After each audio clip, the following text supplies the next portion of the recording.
Hey, everybody. I'm Jesse, and welcome to another edition of Gen X Thinks. And today is not my official first live stream.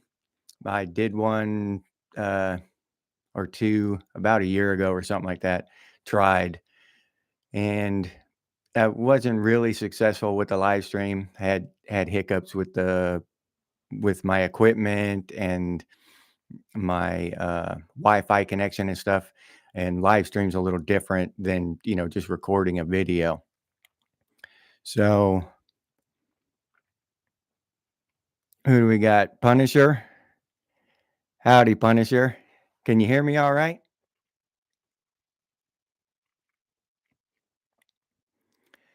But yeah, so I tried live streams about a year ago or so, and it was just I was working 7 days a week, and on top of everything else, it was didn't work out too well. But then by necessity, I had to upgrade my equipment, and now I've moved over close, so I have a better Wi-Fi connection, and so now I'm gonna try to do live streams. I'm gonna try to do them on a regular basis, hopefully, depending on how my regular life work schedule turns out. But excuse me. Today is just going to be, I'm going to talk a little bit, and I'd like to thank Jack Mercer for the idea about movies today movies made today that have a lot of 80s nostalgia in them. And there's a few of them that I actually like, movies and TV shows. So I was going to talk about that a little bit.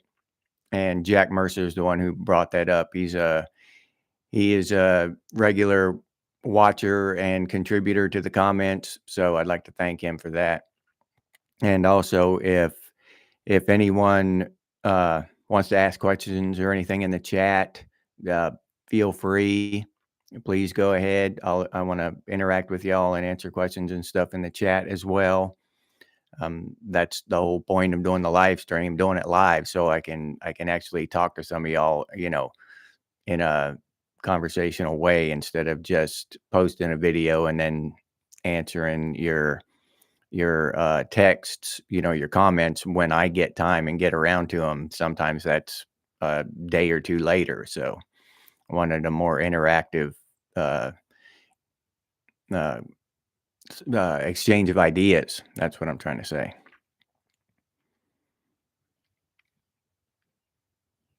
Uh, Metal Gear Punisher, I see you there. Can you hear me okay?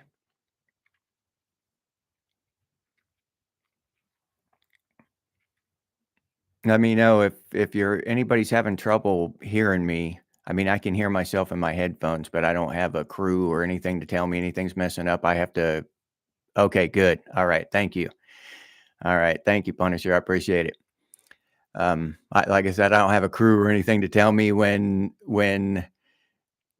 something's going wrong. It's just me. I'm by myself, so I have no way of knowing unless y'all let me know. Hey, Big Country, how you doing, buddy? Big Country's been around for a while too. He's been hanging out, contributing to the comments, dropping knowledge on us. And so some of these movies that actually, have a lot of 80s nostalgia in them. And I mentioned one the other day is Ready Player One. Have any of y'all seen that?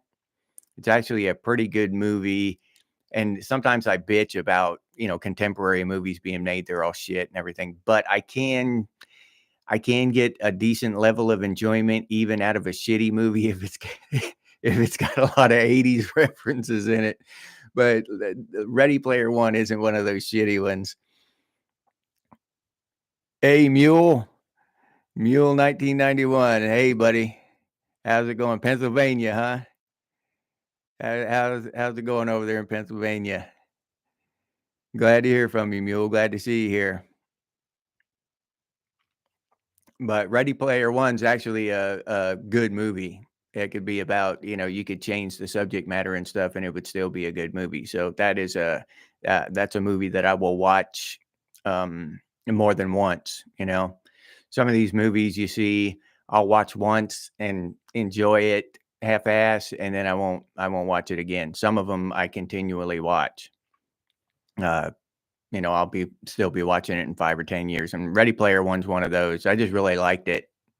Got a lot of '80s nostalgia in it, and it's in virtual reality, and it's just really cool. If you haven't seen it, I, uh, I suggest picking it up.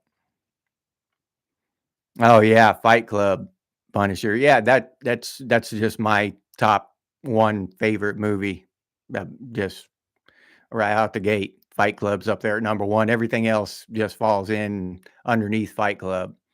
Probably my second favorite movie of all time is Outlaw Josie Wales. It's just got and the main reason for that, it's just got the best quote, the most hardcore quote of any movie ever. When that bounty hunter walks in, and Josie Wales into the bar, and Josie Wales said, "You a bounty hunter?" And he said, "Yeah, man's got to do something for a living." And Josie Wales says, "Dying ain't much of a living, boy." That's just that shit's so hardcore. I'll never forget that line. When I have Alzheimer's and I'm 97 years old, I'll still remember that. I'll be walking around telling kids, "Dying ain't much of a living, boy." That if for no other reason, that quote is worth watching that movie repeatedly, repeatedly. Hearing Clint Eastwood say that line is worth every second of that movie. Yeah. I love that movie. Yeah. Yeah, Mule, Josie Wales, boy. And he's got a bunch of one-liners in that movie, a bunch of them, but that's my favorite one. "Get them holes a leaking, I'll whomp you with a knotted plow line." That's another one. But yeah. So yeah, Outlaw Josie Wales is probably my second favorite movie of all time. Those two, yeah, uh, Fight Club and Outlaw Josie Wales. The rest of them kind of interchange. Red Dawn is up there in the top 5. Uh, the first Alien, the second Aliens, the Aliens. Those are great movies. Game Over, man. Put her in charge. Just the '80s where they just had so many great one-liners in movies back then. I don't know what it was about the writing or whatever, but they just had so many lines that just stick in my head. No matter, I watch movies today, and even Ready Player One, I love that movie, but they don't have one-liners like that. They just don't, they don't have those actors that deliver those one-liners that are just just stick in your head. They're just so good and so well done and well acted that they just stick in your head forever. I haven't seen one in a while. Who else we got? T-Dub. Hey, buddy.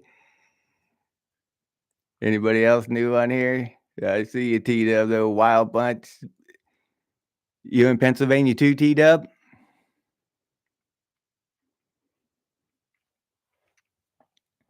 Yeah, Mule. Yeah.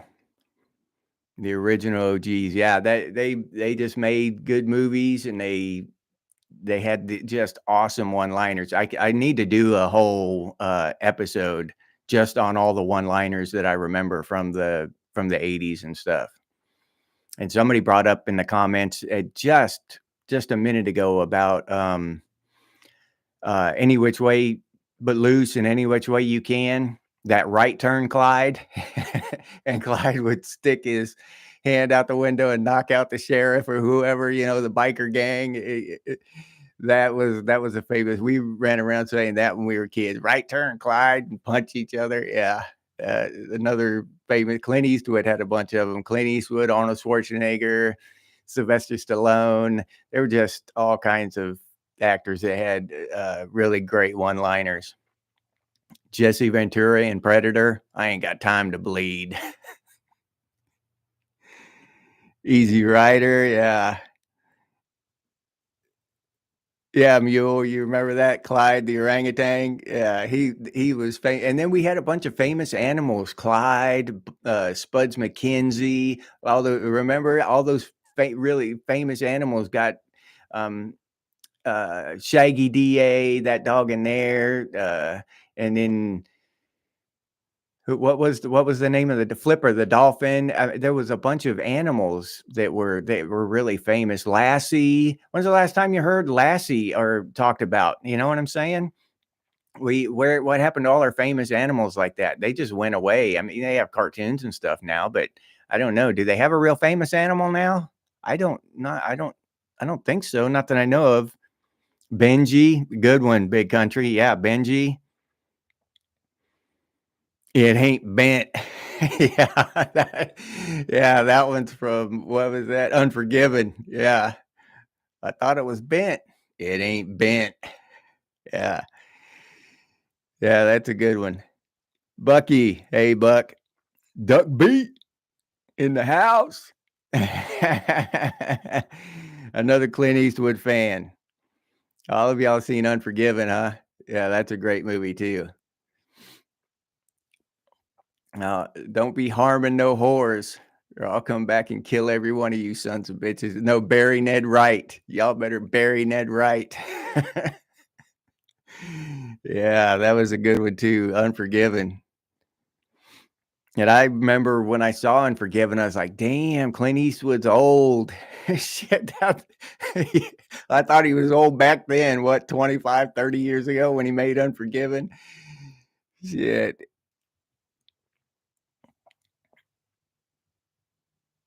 Yeah, that's what I was saying, Mule. We used to do that to each other.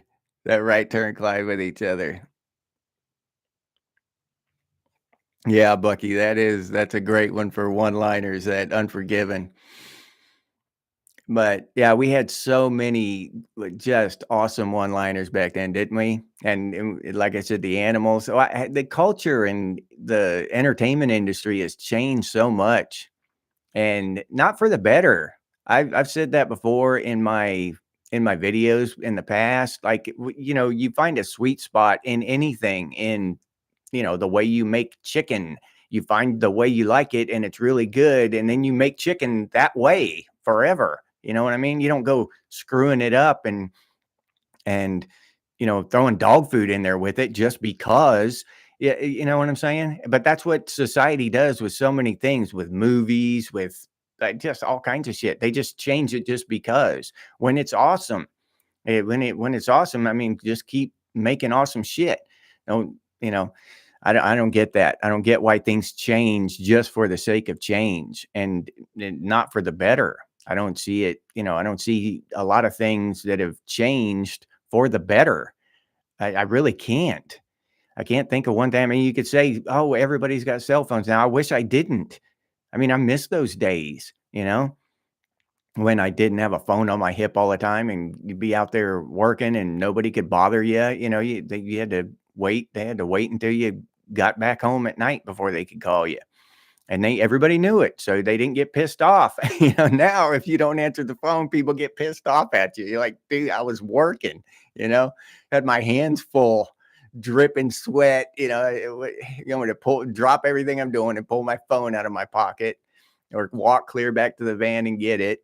Yeah, it's just having a phone on you all the time is just a hassle now. I don't know. I'd go back to the 80s with the old phone on the wall in a heartbeat. I don't think that it makes life any better to have a phone on you all the time. Yeah, political correctness, Mule. You're right. Killed the shit out of it. Yeah. Cannonball Run. Yeah. They had some good movies in the 70s too. Yeah. Cannonball Run. What was that? The 70s? Because that was the trucker craze of the 70s. So Smoking and the Bandit and all that stuff. Convoy. This here's the rubber duck. Y'all remember that? Convoy. They even had a song named Convoy. They were singing about truckers and shit. These truckers nowadays must yearn for the 70s, because everybody loved a trucker back then.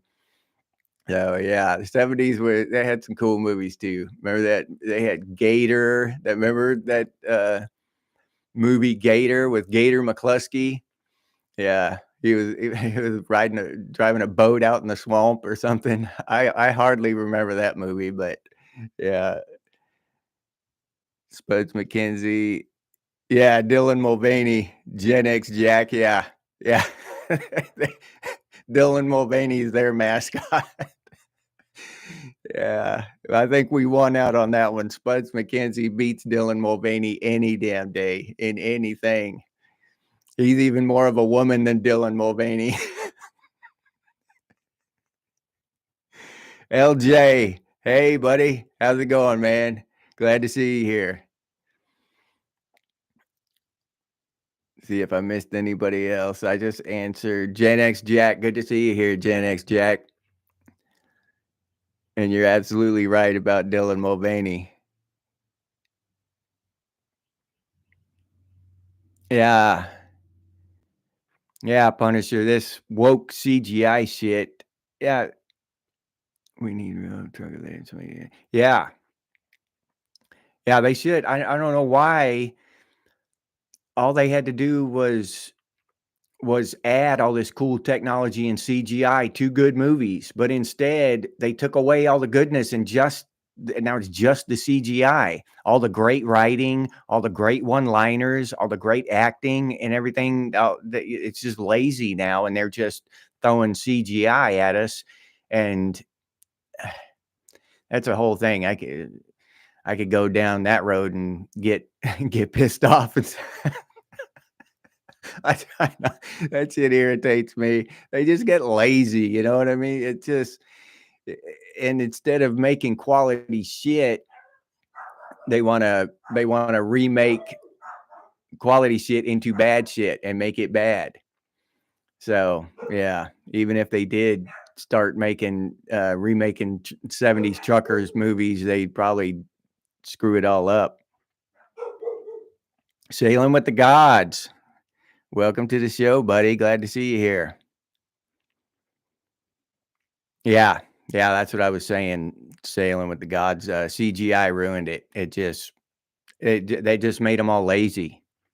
I mean, literally, they can redo their face, the animations in their face and shit, and make them actors. You know, I mean, it's not as good, but they can do it. If they mess up some shit, they'll just put a CGI face on them. I mean, people have died in the middle of a movie, and they just substitute somebody in there and just remake their face with CGI. So, I mean, it doesn't even have to be the same actor anymore. It's completely different. I don't know. It's like milk water, watered down bullshit anymore. I don't know. It's hard. I still like I keep saying that I hate these new movies and shit, but they do make a decent one once in a while, like Ready Player One. I enjoyed that movie. Now, a lot of 80s nostalgia in it, so that that that that moves it up about 3 points on my scale if they have a lot of good 80s nostalgia in it, or 70s. So, let's see.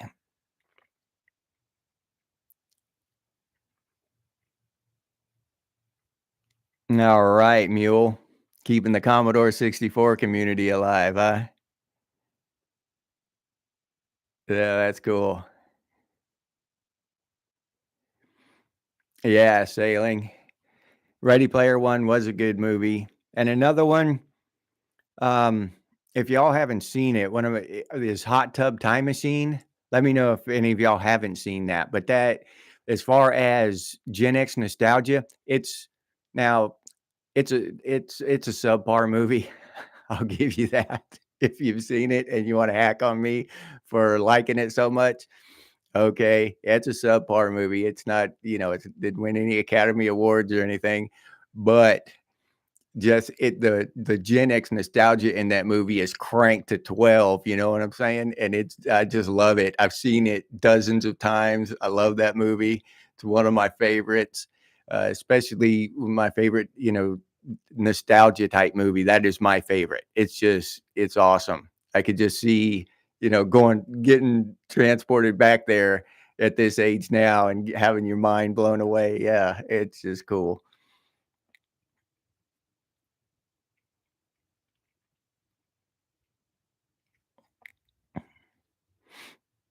You forgot about the Commodore, LJ? Yeah, even and then, that's another thing, we had those computers and stuff back then, and the new like a new video game console, the Atari 2600 would come out, and it was the greatest thing. And, like it had 2 2 megabytes of hard drive and, like, 156 kilobytes of RAM, and it was just the best thing in the world, you know what I mean?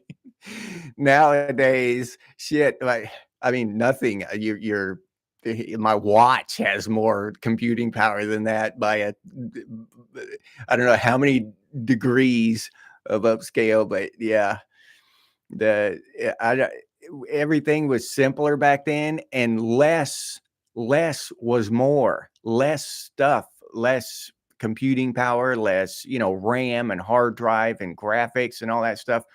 Just it seemed like so much. It was so awesome. Nowadays, that kind of stuff isn't even, I mean, it's garbage. Literally, you throw that kind of shit away.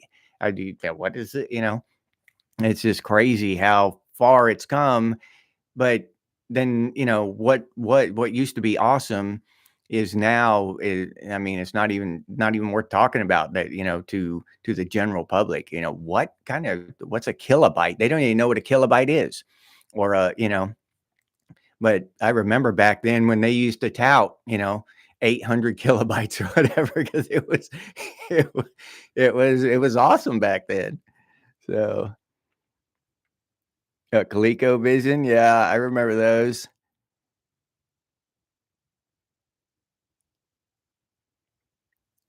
Yeah, Red Star. Hey, Red Star. Good to see you here, buddy. Yeah, boomers never admit we grew up. Yeah. Yeah, I don't know what that is, but you're absolutely right.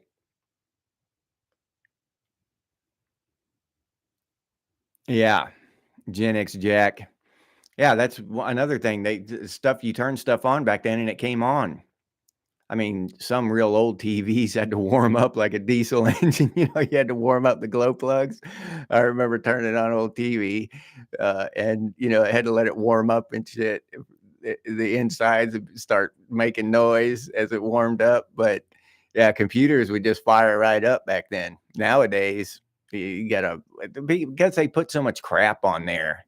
So much bloated just crap that it's got to siphon through and filter through before it'll show you what the hell you actually got on there to do.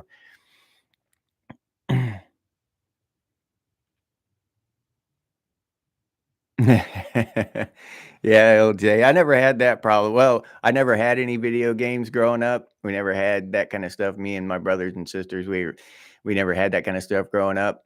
I go over to a friend's house and wanted to play video games, but even later on, just before I joined the army, uh, we got a Nintendo, me and my brother, and we played the shit out of that. But my dad never played it or anything.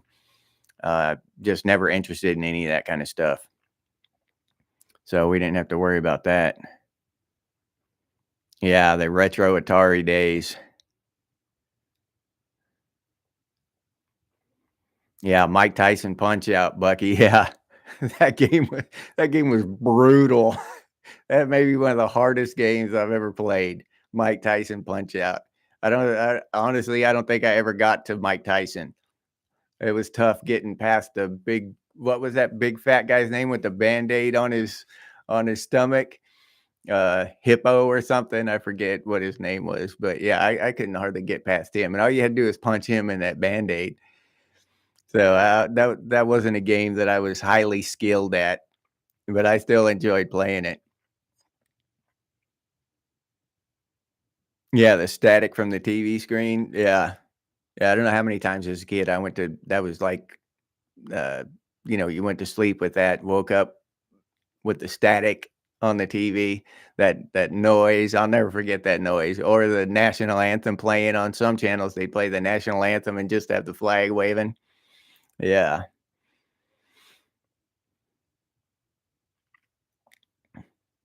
Yeah, loading times, Punisher, yeah, it's just a pain in the ass.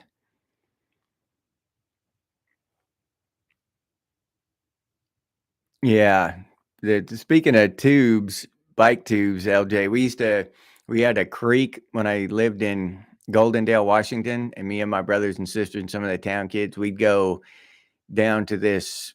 There was a tire repair guy. Like that's what he did. He was a mechanic too, probably, but he repaired tires and stuff. And he always had these inner tubes, a bunch of inner tubes laying around, and he would fix them for us. You know, he would just patch them, throw a quick patch on them for us, and then we go tubing down the river.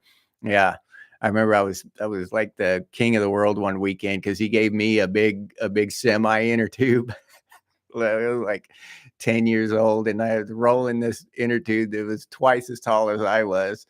I couldn't sit in it. I had to like try to spread out across it, but it was awesome. Greatest day of that summer when I got that big old semi inner tube. They had old guys around back then that would do that kind of stuff for kids, you know what I mean? Just helpful and like watch kids have fun and just see the joy on their faces as they pushed a big old semi truck inner tube down the road, rolled it down the road. Yeah, I miss those days.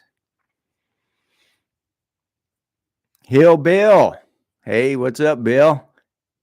Glad to see you here, buddy. Yeah, body blow, body blow. That was Mike Tyson punch out, Bucky. Yeah, body blow, body blow. Yeah. Yeah. Yeah, one of my favorite games was Contra. That was a good one, the first original Contra. And a lot of these kids, they don't even know where a lot of this stuff came from. Metroid and you know, these games have gone in all these directions, and they don't even realize, you know, like the first Castlevania and the first, you know, the original games. Uh but yeah, we were at the beginning of it. We know the roots. We played the first original game and then all the way through until a lot of us, I don't know how many of y'all have stopped playing, you know, hardcore gaming like that, like we used to, but I have. I just don't have time anymore. I can't devote hours. One of the reasons is because I've started doing this. I just get more enjoyment, more satisfaction out of this now than I ever could out of playing these newer video games. I'd have to go back. Maybe, I don't know. I might be able to play the original PlayStation. Maybe that would be the earliest. I'd be, you know, the newest one I would want because there I played some good games on PlayStation that I really liked. So that would probably be the newest one I'd want is the first PlayStation, to be honest.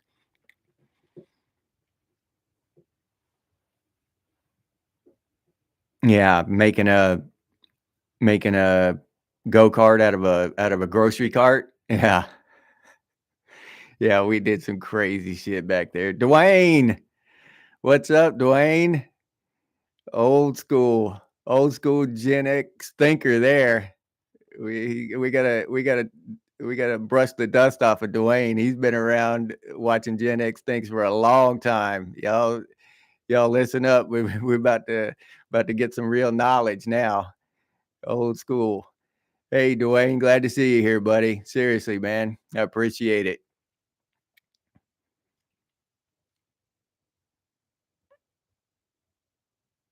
Oh yeah.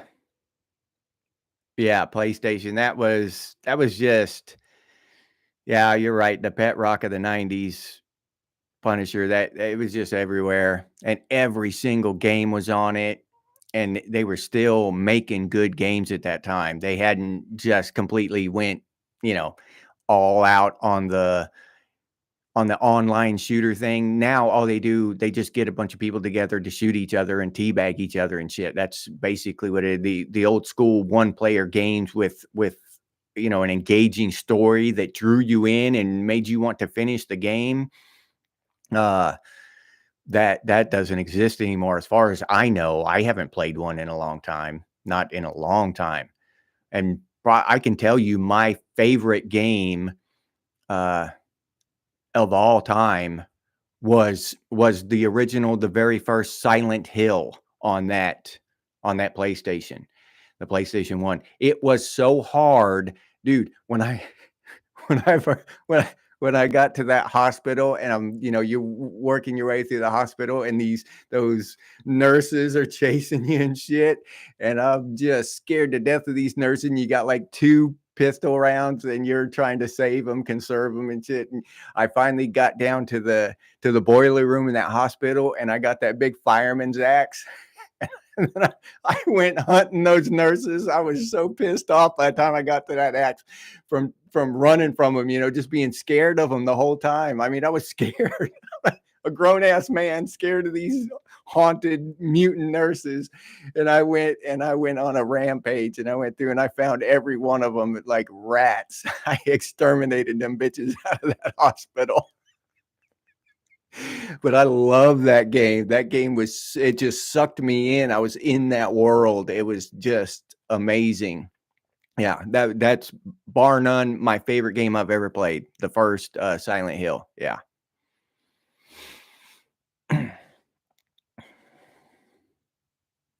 Hey, Appalachian American. Good to see you here. Hey, thanks for subscribing, man. That's cool. Glad to see you here, though. Let's see who else we got. Barry Mycogner. Hey, Barry. Glad to see you here too, buddy. Plus emulators, portable retro gaming. Oh, Steam Deck plus emulators. Okay. Yeah, that I've seen a lot about the Steam Deck. I just haven't honestly, I haven't been able to afford to get one. I like the idea of gaming on Linux. I just Windows I don't like Windows and Steam. Valve has been doing awesome things with Steam OS, and so they ported that. They made that for that Steam Deck. So that's Linux for those of you who don't know, but they made it so you can play any Windows game on that handheld. And I just read an article that said they're making it a full blown PC OS. So you're going to be able to do that. Just install Steam OS on your computer and play, just like you would Windows. So if anybody's gaming out there and you're sick and tired of Windows, there might be some relief headed our way here pretty quick. Oh yeah. LJ, huge comic. Don't get me started on comic books, LJ. I'm a big comic book fan. I've been a comic book fan since I was a little guy. Go into 7-Eleven with that spinning little rack. Comic books were 25 cents. I'd save up nickels and pennies and shit and hide them from my brother until I got 25 cents saved up. I'd run in there and get me a comic book. Yeah. Yeah. So yeah, I've loved comic books for a long. Well, I love comic books and Marvel comics all the way up until Disney pretty much started ruining that shit. So now I'm kind of switching over to DC. I guess I like that what is it? Zack Snyder's the dark DC, the full blown JLA movie they had. I forget what it's called now, but I like that one. That was awesome. Yeah, Resident Evil, Punisher, back to the good video games. Yeah, when those Dobermans broke through that window on you, that's an iconic moment. If you played Resident Evil, that should be still burned in your mind when those Dobermans broke through that window on you. You know exactly what I'm talking about. I don't have to say anything else. You got transported back to that time right there. You remember. Yeah. Yeah, Resident Evil. Yeah, great game. And that was an iconic moment in that game. Jumped out of your damn shorts when those Dobermans came through there. Yeah. Let's see who else we got here. Stone Soup Survival School. Hey, Stone Soup. How's it going? Pong. I remember the Pong days. I used to go over to my buddy's house to play Pong. Yeah, it was just so fascinating to me to be able to, you know, control something on a TV screen. It just blew my mind. It would just completely blew my mind. I remember looking at that shit and just saying, "Oh, just fascinated by that." and I wanted to go over to my buddy's house all the time and play that stupid ass bong game. The simplest game ever created was mind blowing at one time, and you can't even explain that to kids nowadays. You can't even get them to understand or fathom that at all. Yeah. So Vintage, there's my boy. Vintage, how's it going over there in Aussie land, Vintage?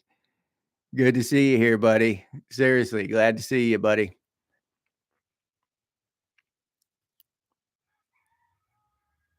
Sergeant Rock. Yeah. Oh, yeah. The comic book, Sergeant Rock. Hell yeah. I remember it. That's Mule. Yeah. I remember Sergeant Rock. That was a badass comic. Punisher. Yeah. I've gone through transitions in my favorite comic book hero. Um, Punisher. Punisher was my favorite for a while. I never really liked the big superstars, Superman, Batman, Spider-Man, those. I've always kind of liked the darker. I mean, nowadays Wolverine is a superstar, but he wasn't back then. He was kind of a dark, edgy kind of character. And then he came. I remember when they gave him his own comic finally, Wolverine, but he was my favorite for a while. And eventually I settled on Silver Surfer in maybe my early to mid 20s or something. And Silver Surfer, I just realized, that Silver Surfer is the most awesome. And I'm sure all of you have too. But yeah, Silver Surfer is awesome. He's my favorite now. And they're gonna junk up his movie. He's finally gonna get his own movie, and I know they're just gonna junk it up and make me mad. I'm not even gonna be able to watch it. Probably they messed him up in that Fantastic Four movie. I get mad. Lake, there he is from Norway. Hell, what time is it over there, Lake? And speaking of that, Vintage, what time is it there in Australia? Y'all are in different time zones than we are. I'm surprised to see you two here. Good to see you here though, Lake. I'm glad you joined us, man. Lake, you just missed a bunch of it. We're just bullshitting about movies, video games, anything and everything, 80s, 70s, 90s, just all of it, man. We're just shooting the shit. We're having a good time. Well, I am. I, I don't know if the guys in the chat are having as good a time as I am, but I'm having a blast. Yeah, Exorcist, LJ. That was a great movie. Yeah.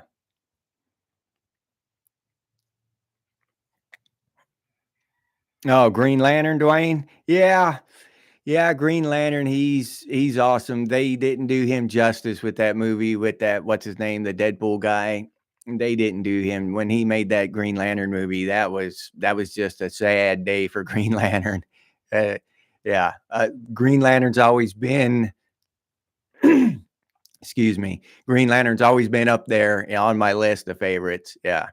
He's always been pretty cool. Don't they call his ring the most powerful weapon in the universe? I think I remember that. But yeah, yeah, the Lantern Corps and Green Lantern, he's awesome, and all of them, the whole Lantern Corps. Judge Dredd. Let's see, anybody new here yet? Like Dead Wolf Resistance. How's it going, buddy? Glad to see you here, man. Glad to see you here. Glad you can make it.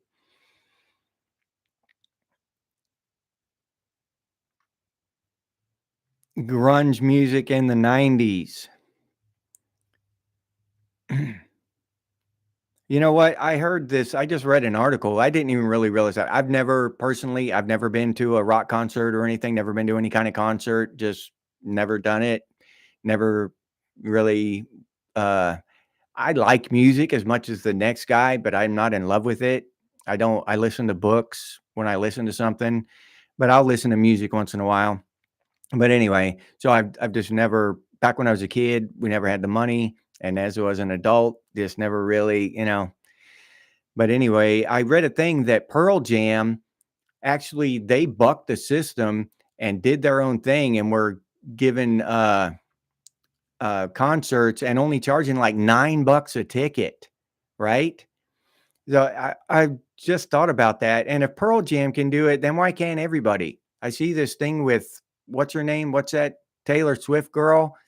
Like $2,500 a ticket and shit. That's insane. And these people going to watch her and stuff, and they don't even realize that she's just gouging them and robbing them.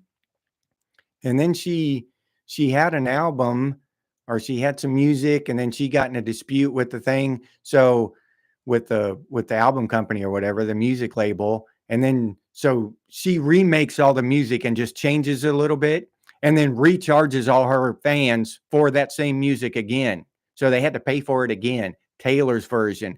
What just the just a straight up cash grab, screw your fans. And and you juxtapose that against bands like Pearl Jam back in the day, who could have made so much more money but didn't. They wanted their fans to enjoy it and be able to come and see them and stuff.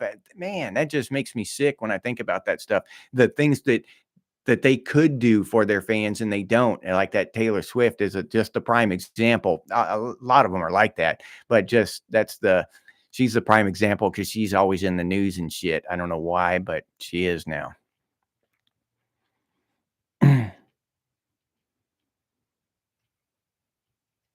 But yeah, I like almost all the grunge music of the 90s. I'm not gonna lie, I was Nirvana, Soundgarden, Spoon Man, and Rusty Cage, Alice in Chains, all that. I mean, all of it. I liked all of it. Yeah, I was into that shit. Those are some of the. If I listen to music today, a lot of it will be that too. Uh, the music from the 80s and the 90s. I have no real preference. I love it all.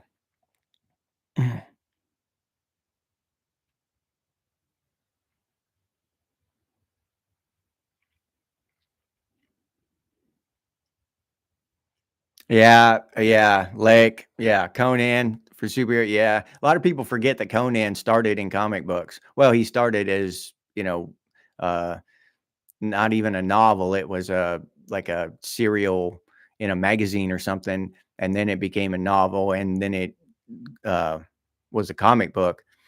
And yeah, I love those. You remember Gru? You ever read Gru Lake? It was like a parody of Conan, and he was a little kind of like Captain Caveman, but it was supposed to be like Conan, but he was Gru. Yeah, I love those when I was a kid. But Conan is a good superhero. Yeah. Yeah, I know. Punisher, the music videos, yeah, I love those. Back in the day when Rob Zombie and everybody was making videos and putting that shit on there, and it was so cool to see a brand new video come out, and they just stopped making them. I think YouTube is one of the big reasons this kind of stuff did it, because people just had other stuff to watch, and I don't know. But I remember when Headbangers Ball went away. That's basically when I stopped watching MTV. When they canceled the Headbangers Ball, I never watched MTV again. That's the only reason I watched MTV, Headbangers Ball. Yeah, I just love that show.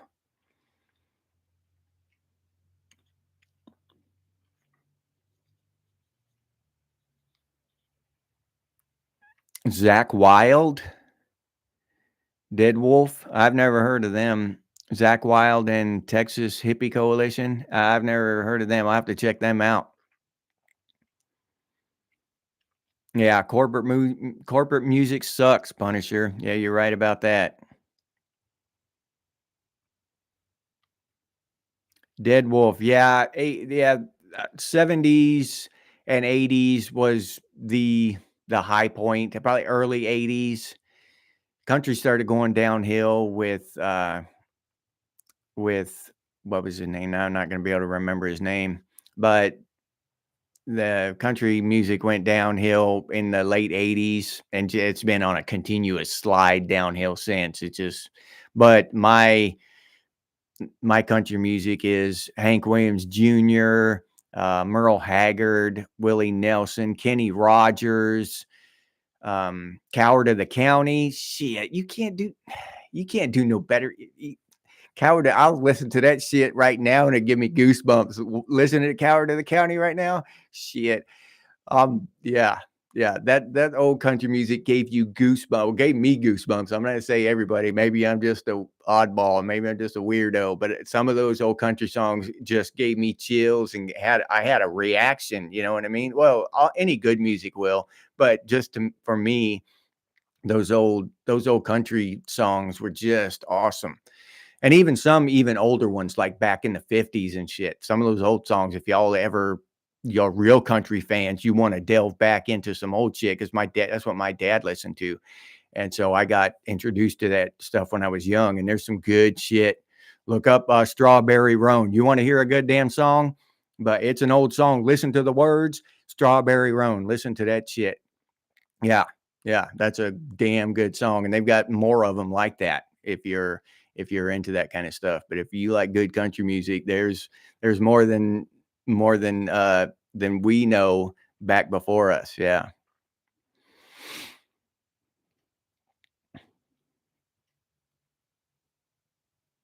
Lake. No, you never heard of Gru? Yeah, the cool comic book.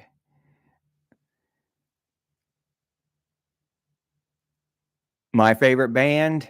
Uh Damn, that's a real tough one for me. Um if I was stuck on a desert island and only had one band to listen to for the rest of my life, I guess I would I'd have to pick Soundgarden. That's just the one I'd pick. Yeah, I'd have to pick Soundgarden. That guy, to me, I'm bad with names and song names and band names and album names and stuff, but whatever that singer for Soundgarden, he's just got the most awesome voice. I've heard that dude sing, and just he could have sung in an opera or something, and la la la la. He could have done that shit. He was just the best singer I've ever heard. Now, I'm not saying I've heard all the singers, but he's the best one I personally have ever heard. If I had to listen to some dude sing, then it would be Soundgarden, just because that guy's voice is so awesome. All right, Mule, you taking off, buddy? All right. Oh, cool. All right. I'm going to try to do these lives on a regular basis, starting on Sundays and maybe more often. We'll see how they go, but see how my work goes. But yeah, so you can look forward to them every Sunday about this time. And thanks for swinging by, Mule. I sincerely appreciate it, buddy. Really. Thank you.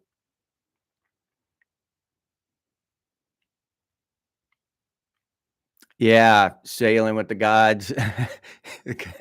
Yeah, I heard a lot of my music when I was on a framing crew early in my construction remodeling career. Yeah, they just blast music uh, the whole time, 8 hours. That you just listen to songs for 8 straight hours. Yeah, I know exactly what you're talking about. Yeah, Punisher, Eastbound and Down. Yeah, Jerry Reed. Yep.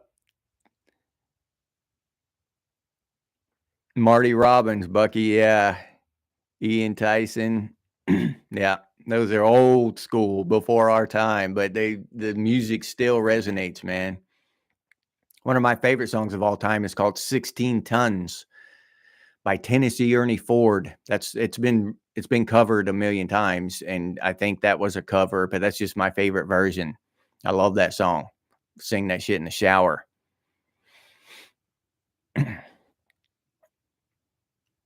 Oh yeah. Yeah, I remember, let's see, Stone Soup. Remember records, 8 tracks, and cassettes. Yeah. I remember having my dad getting an old car, because we always had used cars if we had a car at all. And I remember uh, he had a car, or several actually, with 8 tracks in it. We never had an 8 track, but I remember seeing the deck in the car and asking him about it. What the hell is that? Oh, that's an 8 track. What's an 8-track? But he wasn't one to, to get to purchase music like that. We listened to AM radio. We had cars that didn't even have FM radio in them, just AM. So we'd listen to old school country and stuff.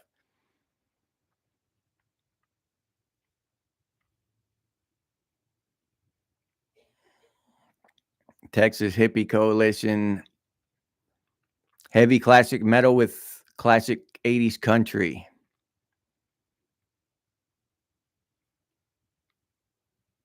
Yeah. Yeah, Appalachian American. What was the other guy about the same time? I can't remember his name. The biggest country singer at the time. I remember Achy Breaky Heart, but it was somebody might have said it and I already missed it. What was that guy's name? The biggest country singer in the early 90s. But that was during the same time as Achy Breaky Heart and all that. And they pretty much ruined country music. After that, it was a downslide. It became more commercial, and that one guy, I can't remember his name. I can't think of his name. Garth Brooks, Dwayne. Yeah, my boy Dwayne. Yep, Garth Brooks, Dwayne. That's who I'm trying to think of. Thank you very much. Garth Brooks made so much money. You know what I mean? It was like Jaws did for movies. Jaws made so much money that that Jaws created the summer blockbuster. That's what Garth Brooks did to country music. He created that huge financial monstrosity, and then everybody, the music industry saw that, so they started chasing that next big thing instead of real country, grassroots country music anymore. They started chasing after that next big jackpot, and it went to hell after that. Some people hung on, for a little while there and cranked out some good stuff for a little while, but as a whole, it just went south, and as people, we used to have Dolly Parton, and as I mentioned, Kenny Rogers and all these just country greats, and that's all behind us now. We'll never see that again.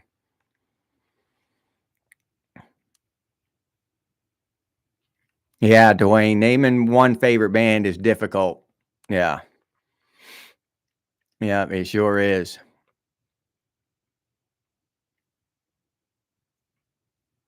Yeah, Sailing with the Gods. You know what I'm talking about. Another day older and deeper in debt. Yeah. Yep. One fist made of iron and the other of steel. If the right one don't get you, then the left one will. Yeah. Yep. 16 tons. That's a great song. Desert Rose Band, Foster and Lloyd, Alabama. Yeah. Yeah. Just great stuff back then in rap. Do y'all remember rap too when that first came out? I love that shit. I remember I remember just blasting that shit. I was out there cleaning horse stalls, cleaning manure out of horse stalls, and I had Easy E blasting out there. I was about 16, 17 years old, and my stepmother was a real hardcore Christian, you know, and I had Easy E blasting. you you remember what he was like? She walked out there. I remember looking up and seeing her walk through the barn doors and the look on her face. What is this? That poor woman. Oh shit. I probably took 5 years off of her life just by, letting her hear Easy E's say one sentence. ABBA. Yeah. Blues Brothers. Yeah. Yeah, Billy Ray Cyrus too. Yeah, you're right. Punisher. Yeah.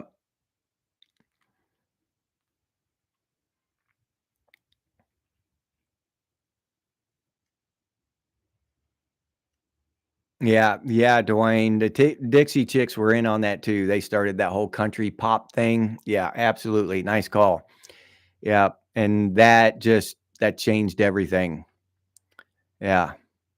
And I don't really remember, but rap went through that kind of shift too, where it was grassroots kind of hardcore shit, and it kind of got off track into some other stuff. I don't know what you call it now, but all that, well, everything's off track now. Hell, every kind of music you can think of, even pop. I mean, shit. Look at our old pop stars who we used to have, Prince and Michael Jackson. There's nobody like them around, not anymore.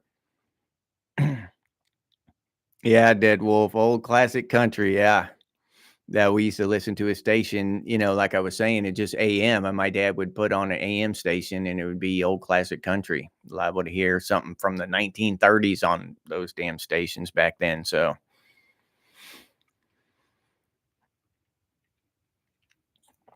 oh, Lake, he had black metal. Yeah,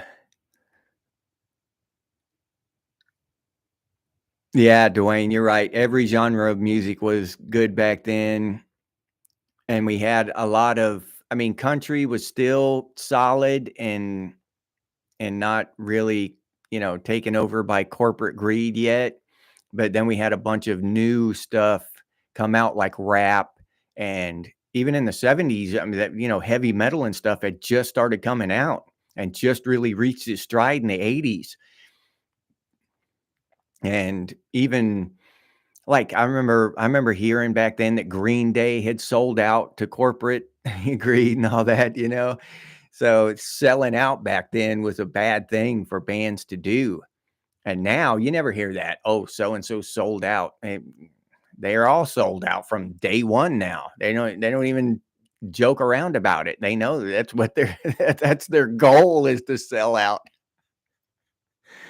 Yeah. Yeah, LJ, real Southern rock, you damn right. Public Enemy, yeah. Punisher, I forgot about Public Enemy. Yeah, true, Gen X Jack. Can't mosh the country or rap. Yeah, you're right about that. Nitty Gritty Dirt Band, all that old shit. Run DMC, yeah. Appalachian American, Bo Cephas, yep. All my rowdy friends are coming over tonight. Yeah.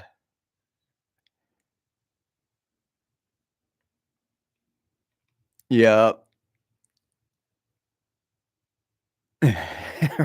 Dwayne, rap is called trash now. That's everything though, right? Country is trash now, rap is trash now. Everything's just sold the hell out. I don't know. I mean, you can find some good, like deep underground, music being made on, just solely put out on YouTube or something like that now. But it's not, none of it's, once it goes corporate and mainstream, it's dead. They kill it. Yeah, they're not, they just, if they don't follow the rules and, you know, chase the dollar and do whatever, go to the Diddy parties or whatever, then they're just out. They don't even get the chance. So yeah, Hank Williams Jr. Yeah, he was one of my favorites. Just mainly, I mean, I liked what was that? The song about the old wooden Indian. I can't remember the name of it now, but that's a really good song. He had a bunch of really good songs, Hank Williams Jr. And but Country Boy Can Survive, what in my top 3 favorite songs of all time. Just I hear that shit, and that some of those songs where you've got to sing with them, you just really don't have a choice, even if you'll make a fool of yourself. I got to, I'll bust out the air guitar on a few songs. Country Boy Can't Survive is one of them. Uh, what's the other? No, I'm not. I'm gonna have a brain cramp because I'm thinking all kinds of different stuff, but not Electric Avenue. There's another one. Cult of Personality. That I hear Cult of Personality. I'm singing with that shit. I don't care if I'm in the middle of a crowd. I can't do it. I can't keep my mouth shut when Cult of Personality comes on or Country Boy Can't Survive.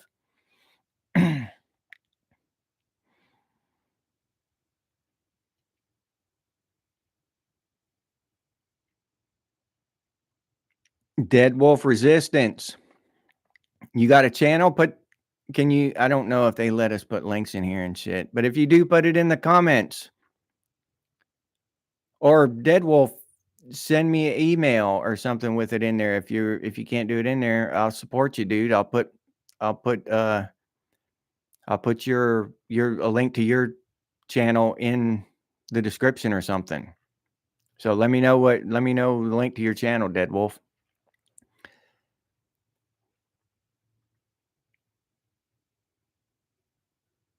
Yeah, like you can mosh the country and rap, but it, it ain't gonna look real good. Yeah, you're not gonna look cool moshing the country or rap.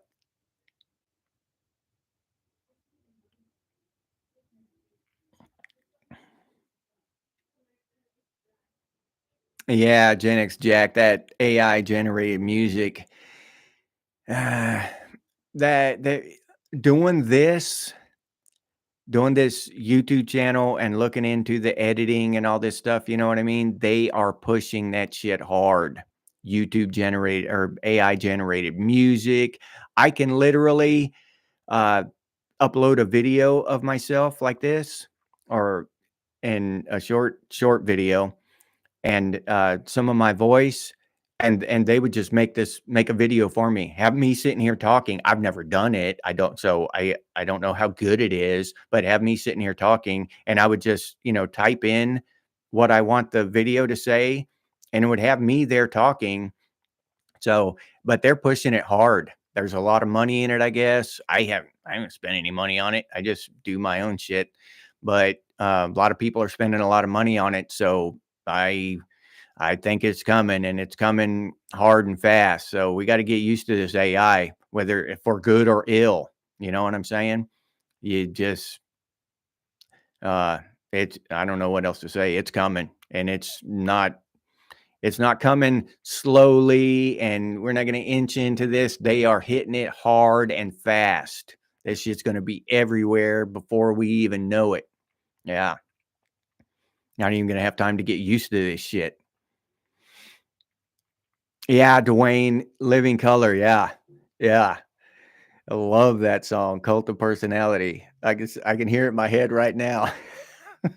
I'm t- I'm trying to I'm trying to stop from punishing y'all by singing it. You don't want to hear me sing it. I love that song.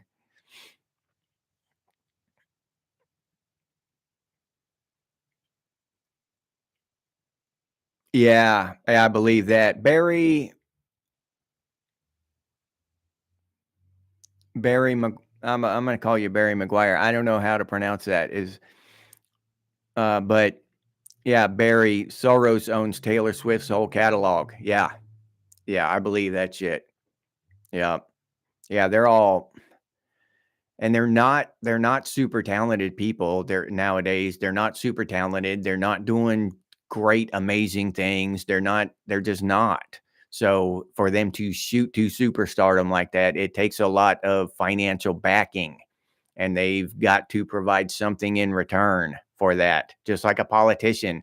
Politician needs to be financially backed, and then when they get into that office, they're beholden. They owe whoever footed the bill. So yeah, it's the same premise, the same thing goes across the board with entertainment, super famous actors and shit, and they are, somebody had to give them a shot, and they they're in debt to that person. So, and it's the same way with music. Yeah.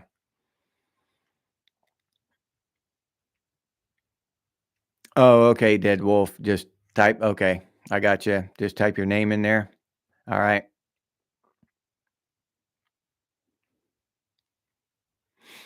Slayer playing Seasons in the Abyss. Appalachian American. Metal Gear Punisher? What do you mean by that? Metal Gear? Okay. Punisher's name. Yeah, Metal Gear Punisher. Yeah. I see what you're saying. You're talking about the Punisher up there.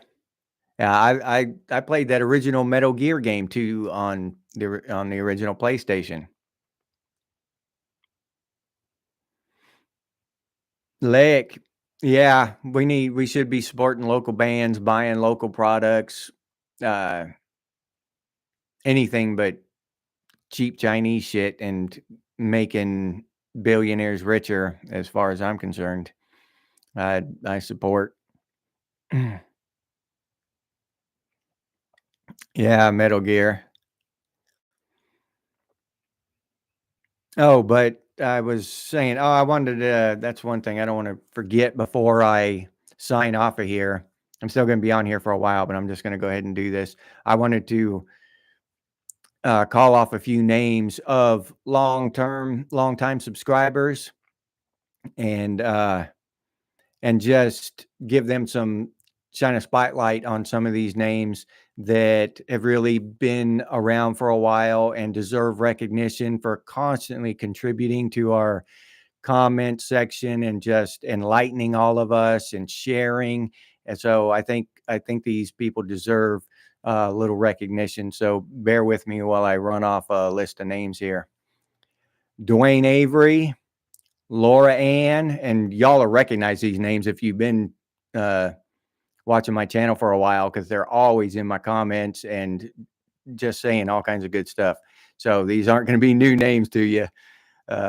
Tripwire, Bucky Nave, Dead Wolf Resistance, Angus Orvid, Tim Beck, Wiley Ann, Vintage, Mike Fleisner, Free Cat, Mr. Anderson, Ozark Refugee, Patriot 496, Ezekiel Moore Jr., and Psychoholic Slag. Now, the list is like 10 times longer than that, but I want to get, I'm going to start doing these live streams, and I want to get a few of them crossed off my list for recognition. Next week will be about 15 more. So I'm not forgetting y'all. I just don't have time, and it'd take me an hour to read off everybody who deserves it. So, but I just wanted to call a few of them out this time, and next weekend I'll call off another set. So to those people, thank you very much, and to the rest of you as well, thank you very much. You've been patient with me at times, and I sincerely appreciate that. So I just wanted to get that out of the way before I ran out of time or something, before I forgot completely.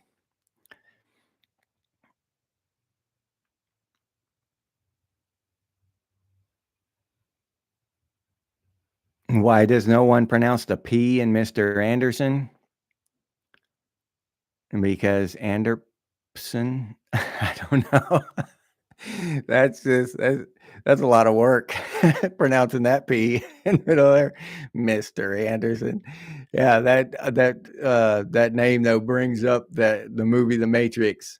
If there was one movie I could forget, if I could wipe it from my mind and watch it again, it'd be The Matrix, that first Matrix. I remember watching that thing, it blew my mind. Yeah. So that was a really good movie. Laic, yeah, Laic had an idea before that he brought up before, Gen X Festival. Like, we could get together in groups at the same time and live stream, like a festival. So that's maybe something we should start brainstorming. If anybody that's interested out there, maybe we should, get together at some point and have like a Gen X day and live stream just all kinds of cool shit and probably some pretty dumb shit from us Gen X dudes. We'll have BMXs out there and some bikes and a bunch of old guys breaking their hips, but it'll be a blast.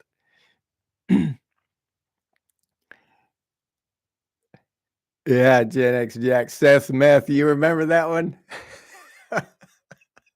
Yeah, yeah. That was one of my more enjoyable episodes. I like doing that. I need to come up with some more stuff about old Seth.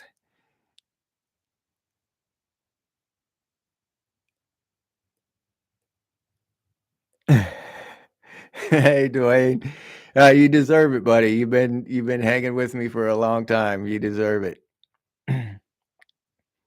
Yeah, Stone Soup. Yeah, Saturday morning cartoons. I did an episode back when I first started last year. I did an episode on Saturday morning cartoons, but I could definitely do another one because a lot of my subscribers weren't subscribers at that time. So yeah. So yeah, I need to do another episode on Saturday morning cartoons.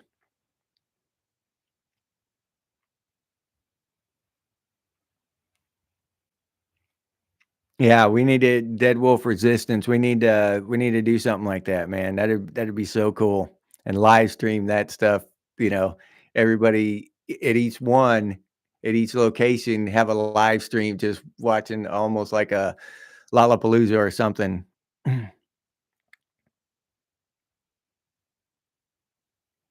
You know?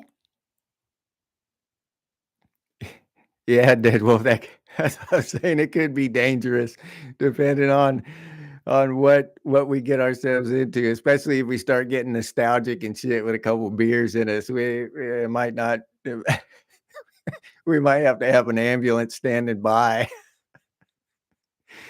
Uh,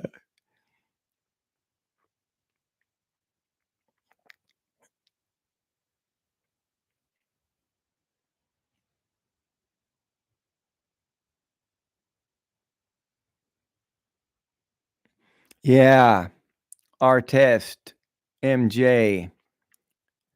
Oh, Dwayne just, became a member, the newest member of Gen X Thinks. Thank you, Dwayne. That's awesome, man. That's really awesome. Thank you, buddy.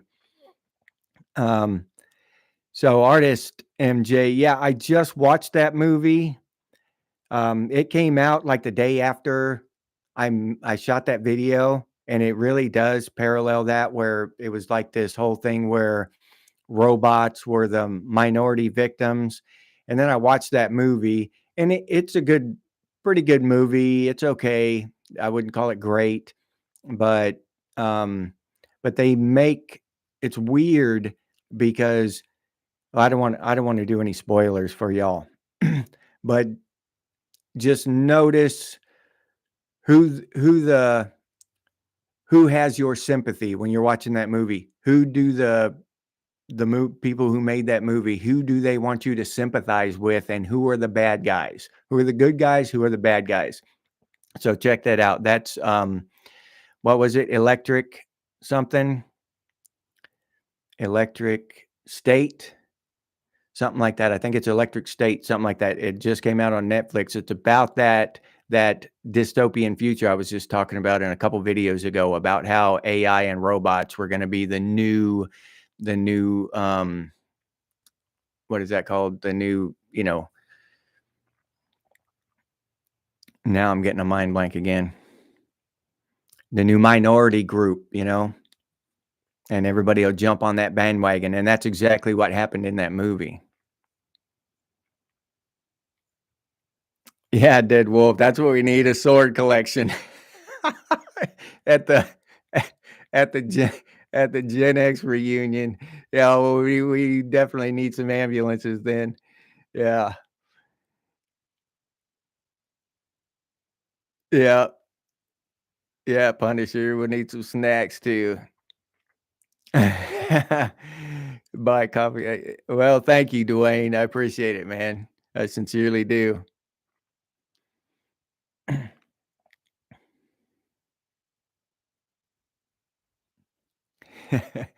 Dead Wolf, you were laughing at that video? Yeah. I meant it to be kind of funny, but at the same time, it's really looking that way, man. It's crazy.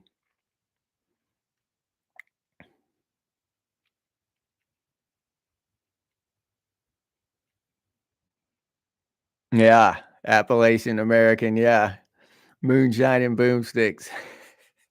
Yeah, we'd have a blast, dude. I don't know what they'd be doing, what Leia could be doing over there in Norway. I don't know if y'all watched that interview that I had with him. Me and him had a conversation a week or two ago. That was pretty cool, though. I actually sitting there talking to a dude from Norway, just hanging out and talking to him. So that was pretty awesome.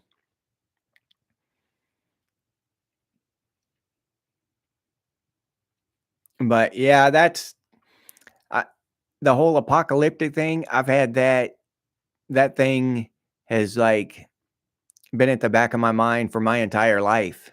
And then I started to realize that a lot of Gen Xers felt that way. That whole, like a dystopian or apocalyptic future or something like that, like the world could end and then we'll be living in a Mad Max type of thing or some kind of Terminator future or something. And I really don't think, as far as like a Terminator thing or something like that, I don't think we're that far away now. I don't think that AI will ever really gain consciousness like that, I just don't think so. I don't think we can make that. I don't think we can just give something consciousness. I don't know. But to have it able to make decisions, I mean, it's already doing that.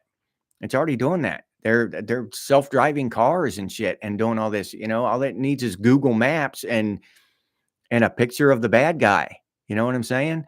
And so anything, it'll leave a deer alone, but if it sees a human, and identifies that shape, that's all an AI needs. It doesn't have to be super smart to go run around mowing shit down. So we're not too far away from from some of that shit. I don't know. What do y'all think about that?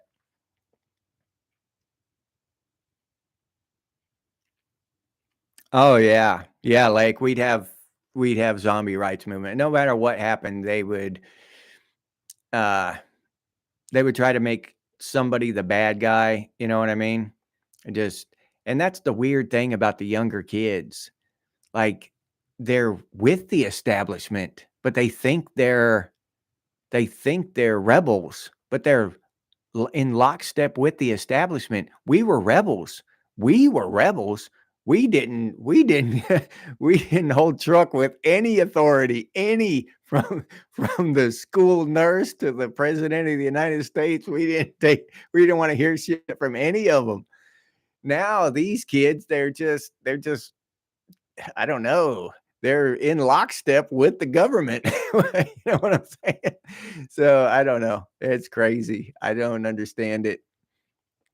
What I don't know how it got there. How these kids, I understand how the brainwashing and all that, but I don't understand how these kids can listen to those ancient ass old lifetime politicians and just listen to anything they say or follow any directive from an 80-year-old crusty ass politician. I don't get it. I would not have done that. And when I in my, early 20s, I would have been like, the hell with that old bastard. I'm not listening to that shit. I'm against whatever he's for.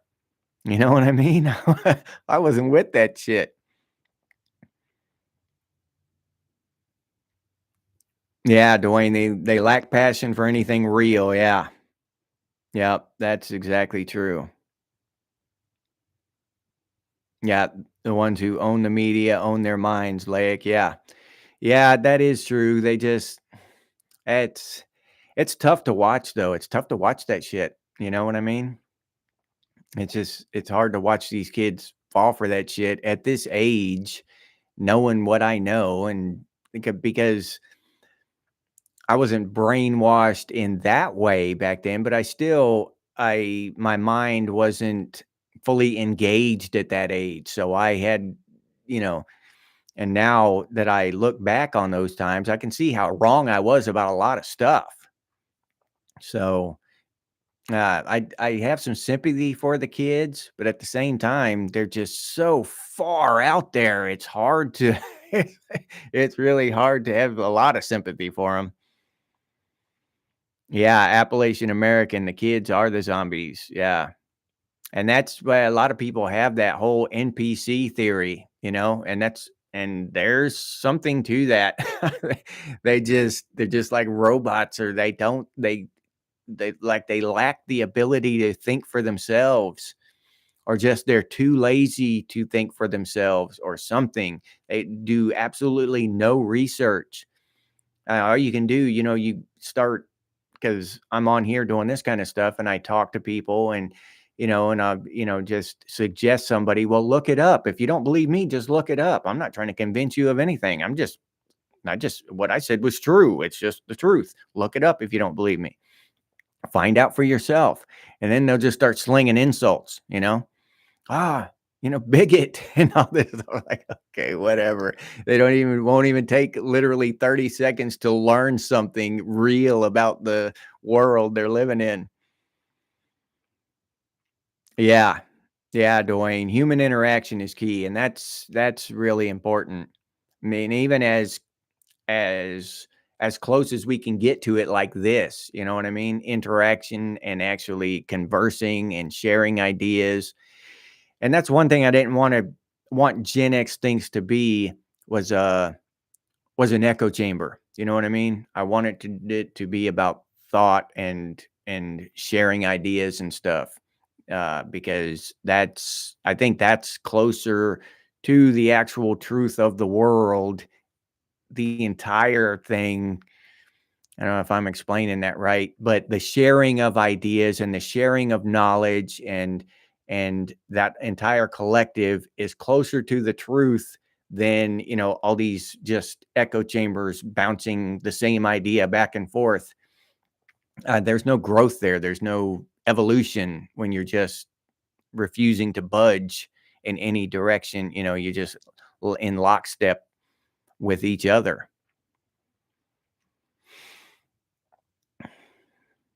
Yeah, yeah, Barry.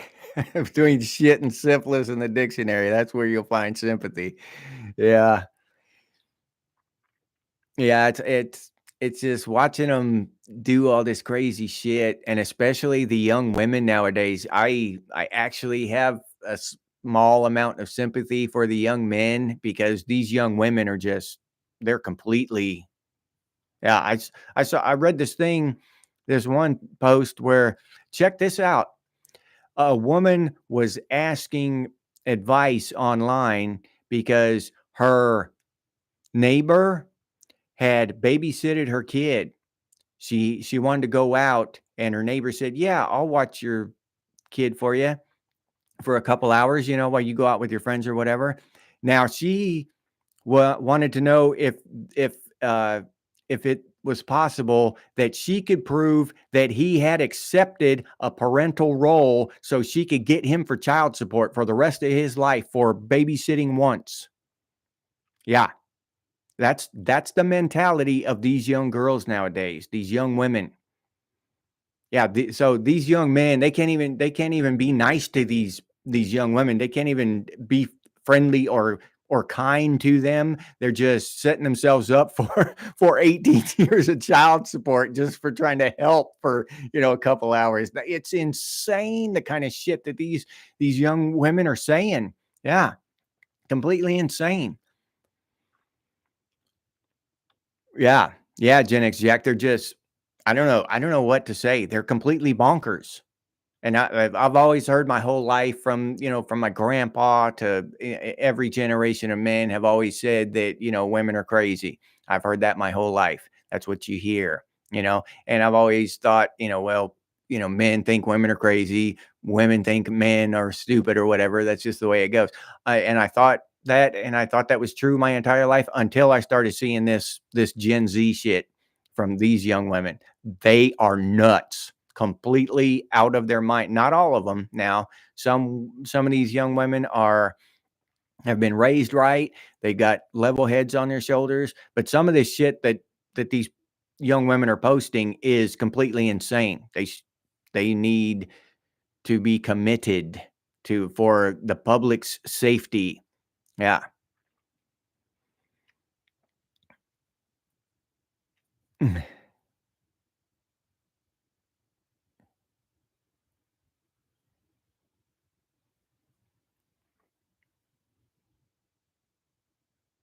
Yeah, Philip Felix. Hey, welcome, Philip. I don't think I've mentioned you yet. I haven't seen you in the comments yet, but yeah, they're walking time bombs. Yeah, that's exactly right. And it used to be, yeah, Dwayne, the TikTok generation. Yeah. And it used to be that, they women used to be I remember hearing this as I grew up and stuff too. That I want to be valued for my mind. They didn't want to be ogled and valued for their bodies and all this stuff. They didn't want to be just looked at as meat or objects. And now all these young women are just shaking their asses online, not even for what's that called? That there's one site where they all go to. I can't think of the name of it now, but that stuff, not even the porn thing, just on like Facebook and stuff. They just put on those tight shorts and shake their ass for a short video and make a living doing that. And they're now it's completely flipped over to where that's all they are is a piece of meat. They're just, just dangling out in front of a camera, a chunk of raw meat. That's all they are. And so it's kind of weird watching that happen so quickly from, respect me for my mind to I have no mind. I'm just a set of butt cheeks, wobbling around in front of a camera. Pay me, give me some money. That's a weird shift to see in such a short time.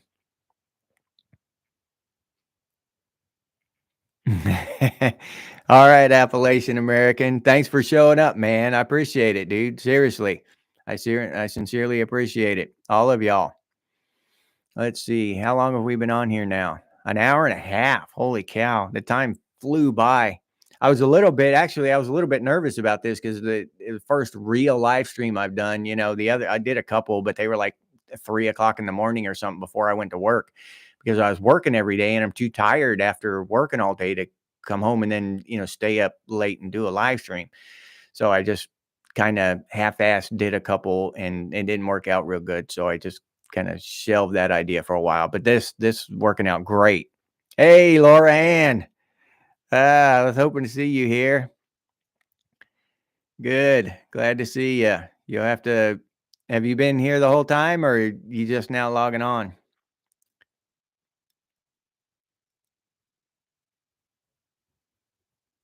I didn't know there were commercials. So yeah, big country. Yeah, well, I'll check that out. I'll see whenever I do it. They just have, the default settings or whatever. I don't know. I just clicked go live. Not don't have a lot of experience at this, so but yeah, I'll look at it next time, big country. I'll click that shit off. Where are they doing the commercials? I haven't shut up. I haven't shut up long enough to run a commercial. Not that I know of.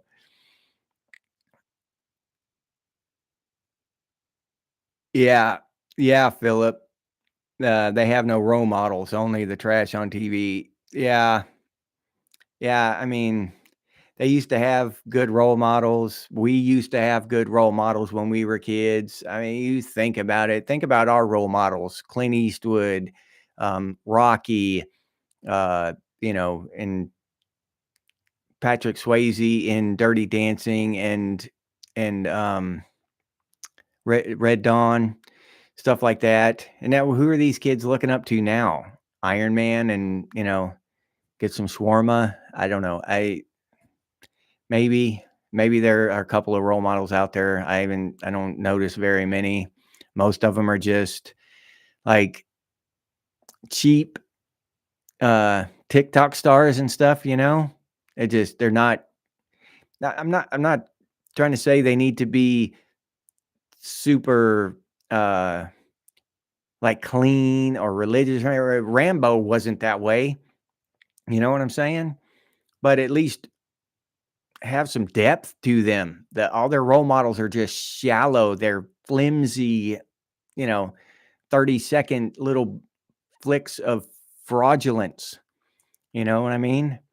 It's nothing's real. Everything's fake. I saw that thing where YouTuber stars and stuff, those YouTube stars, there's a company or a guy that rents a plane and they don't even fly it anywhere. You can just go into the hangar and take pictures in front of the plane like it's your plane. You know what I mean? Like it's your private jet. And they'll pay the guy 10 grand or whatever just to get a picture in front of a private jet. So it's all fake. It's not real. I mean, I might be a bumpkin or something, but at least I'm real. I say some stupid shit, but it's real stupid shit. Real stupid shit sometimes. But that's I don't know. Even the role models that they have, they're just like I don't know, diaphanous fake shit. I don't know. I don't know what I'm trying to say.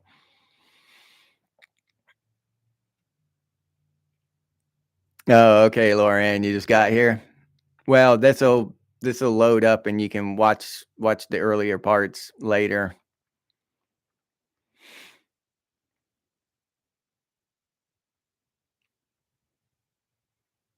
Yeah, like I do. I'll definitely do live streams every Sunday and possibly more. Possibly more. I might try to rearrange my schedule so I can do these more often. Because yeah, it's this one's turned out really good. I was saying I was a little bit nervous coming into this because I wasn't sure. I'm not so much about just interacting with y'all and talking with y'all, just that the whole YouTube thing and this live stream thing is out of my control. I don't have control of YouTube. Once I push the button, it's out of my hands. You know what I mean? So, like what happened before, I told everybody I was going to do a live stream and then it flopped. I couldn't do it because it had something to do with YouTube. It wasn't any of my hardware or anything. And I broke my word to all of y'all, saying I was going to do a live stream and I didn't. And I just felt like a heel to everybody. I just don't like breaking my word. I mean, seriously, that's like, I don't like saying I'm going to do something and then not do it. That's, I don't know. That's the Clint Eastwood in me, I guess. What little, maybe something that I picked up from old Clint. He tells you he's going to whomp you with a knotted plow line. You can bet you can bet he's got one in his saddlebag. He's going to do it. So yeah, I don't like breaking my word, even if it's someone else's fault.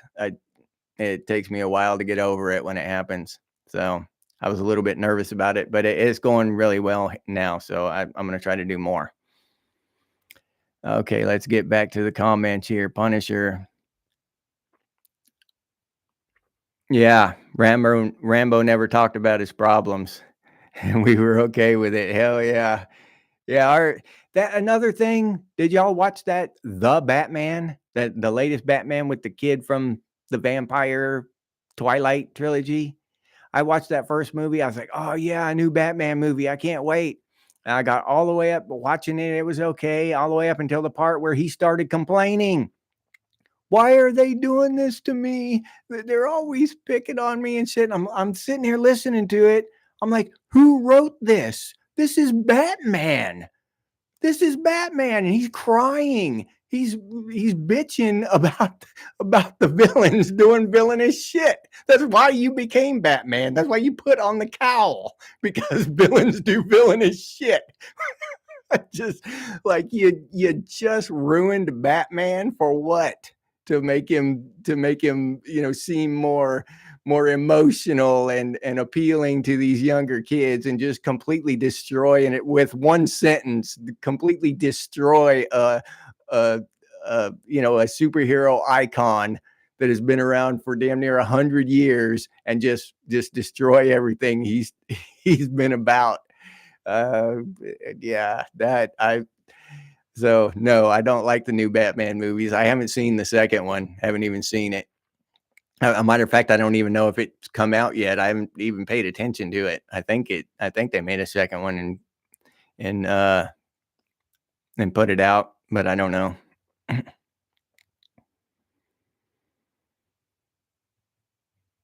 Dead Wolf, yeah. I'm from the country and been known to get crazy. Yeah.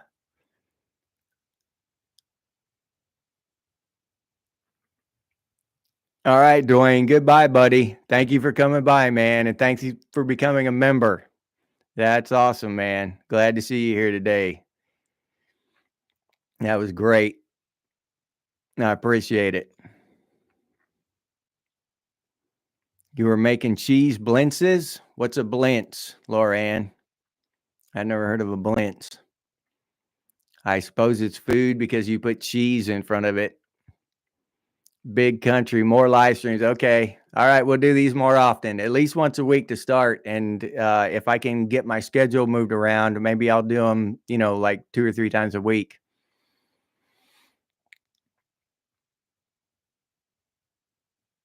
Oh, okay. Gen X Jack. Really? It's as good as the my regular videos? Okay. Well, I that's another thing. I just got new equipment a month or two ago because I just had a foul up with the old equipment and was gone for a week. And thank you for your patience for waiting through that, everybody.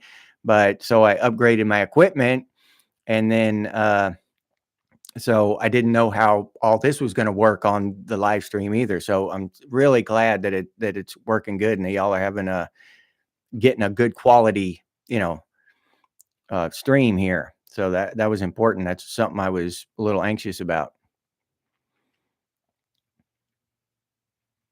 Yeah, Punisher, old school Batman. I gotta say that I liked the original Batman, but I think Christopher Nolan's Batman Begins, you know, and the Dark Knight and all that, that's my favorite.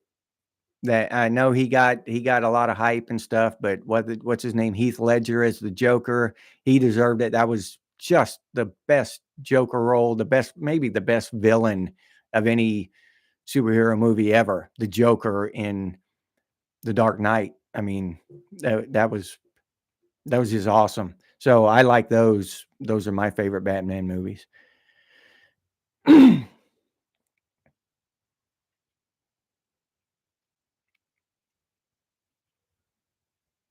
Yeah, Dead Wolf, exactly. They broke back Mountain Batman. Yeah. Yeah, it was, oh man, that was just sad. I would just that like somebody punched me in the stomach when I heard him say that.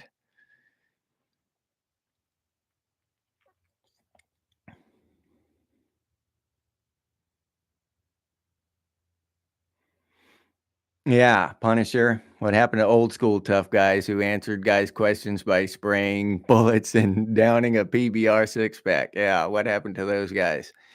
They didn't do much talking. They just either started swinging or pulling the trigger. Oh, okay, Laura Ann. A very thin pancake with sweet cheese rolled like a burrito. Oh, okay. Is that French or something? Sound like croissant.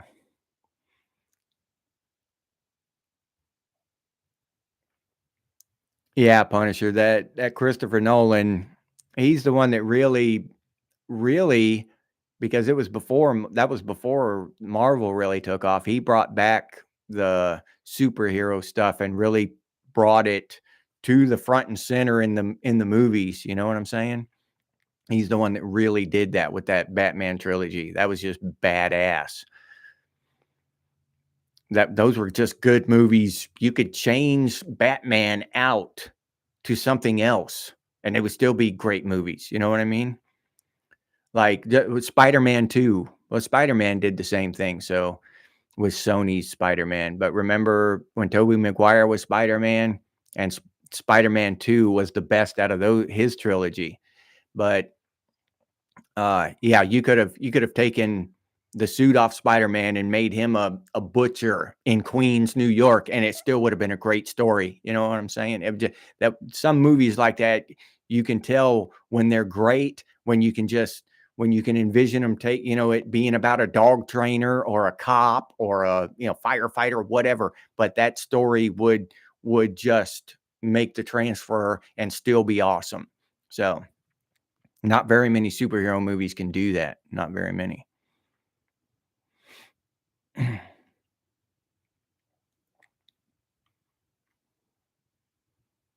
Oh, okay. No idea. All right, Lauren.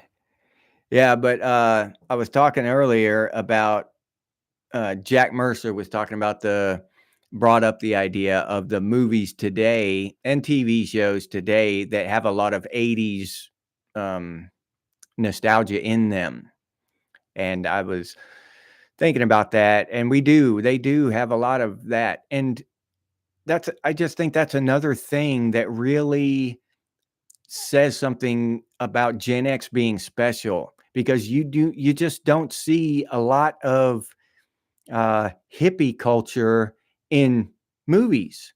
You see it all over the place. Gen X culture in movies. They remake our movies. They put 80s pop culture references in contemporary movies. They do that shit all the time. Look at Guardians of the Galaxy. And I mentioned earlier Ready Player One. Um, and it just fits. It's really good. It's worked into the story a lot of times really well. And as I said earlier, if they do that with 80s culture, then that just, that just jacks that movie up about 3 more notches on my scale, of 1 to 10. so a half-ass 5 movie, if they've got some good 80s pop culture references in there, it'll turn into an 8 on my scale. And Hot Tub Time Machine's my favorite. I just love that shit. I can watch that thing over and over again. I never get tired of watching Hot Tub Time Machine. Your 14-year-old stole all your records? That sounds like a 14-year-old.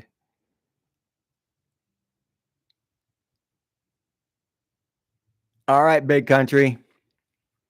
All right. And I'll check on those next live stream. I'll check on the commercials. I'll turn that setting off or whatever so it doesn't get interrupted. Okay.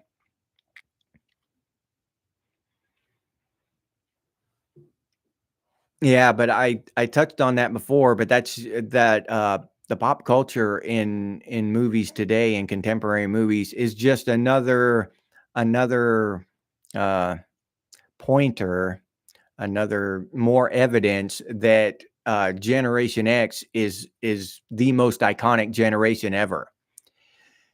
And I've talked to some people since then, and they were talking about, Gen X made movies or whatever. The movies that we remember, Breakfast Club and all this, Ferris Bueller's Day Off, they were made by boomers. Okay. The boomers directed them, the boomers wrote them, and that kind of thing, right? That is true, but they were made about us. Those movies were written and inspired by us. Without our, big hair, that whole culture, those movies don't exist. We were already that way before those movies came out. Those movies were copies of our culture. We didn't copy those movies. Those movies didn't come out until, 84, 85, 86 on but we were already dressing like that. We were already saying awesome and excellent before Bill and Ted's Excellent Adventure came out. We were dressing that way before Ferris Bueller's Day Off came out. We were rejecting authority and making fun of principals and shit before Ferris Bueller's Day Off came out. All that stuff. That those movies were copies of our culture, not the other way around. So that was my point. My point was that Gen X, our culture, just the way we were as kids, the stuff we like to wear, the stuff we like to do, our rebellion, our resistance to authority, that was iconic. Not saying that we made iconic stuff. We were too young. We weren't directors of movies in the 80s. We weren't making, huge video games and multi-platinum albums in the 80s. We were kids.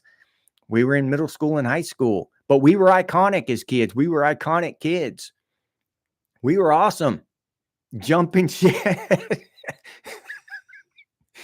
We were always had wearing casts or had scabs or something, always bleeding. If I didn't come back in the house at the end of the day with grass and mud or blood in my hair, then hell, it was a boring day. I'm not just being honest. We tried to get hurt. We tried to catch as much air and go as high and as far as possible, as often as possible, tie a rope to a tree and swing out just as high as you could and let go. We were trying to do that shit. Anything that allowed us to catch air. I look at the X Games. We invented that shit.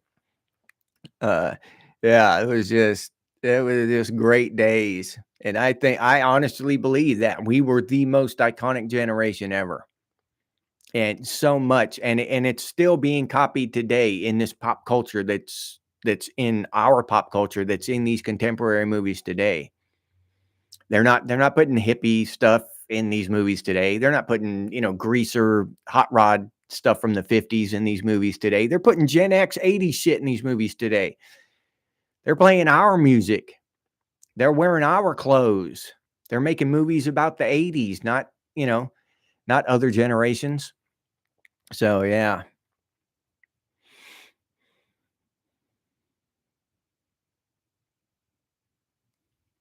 Yeah, The Breakfast Club, Punisher. Yeah. That was based on us. That movie was about us. That wasn't and a lot of times you hear that, does art imitate life or does life imitate art? In this specific area, this category, art imitated life. And obviously and truly it did. They were imitating us.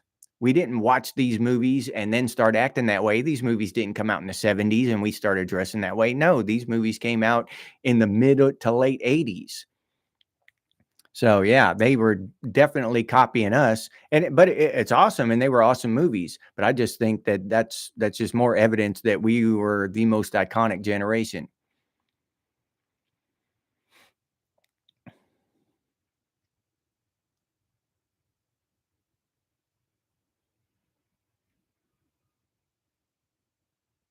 Oh, lick. Class of 84. All right. I was actually class of 91, but my parents held me back so that I could be in the same grade as my sister so we could go to school together. So my younger sister, I was actually in her graduating class. You know what I mean? So me and her started kindergarten together. I was in kindergarten when I was 7. So that I should have been, I think, class of 89, but I was class of 91 in actuality. But just my age, though, I should have been class of 89.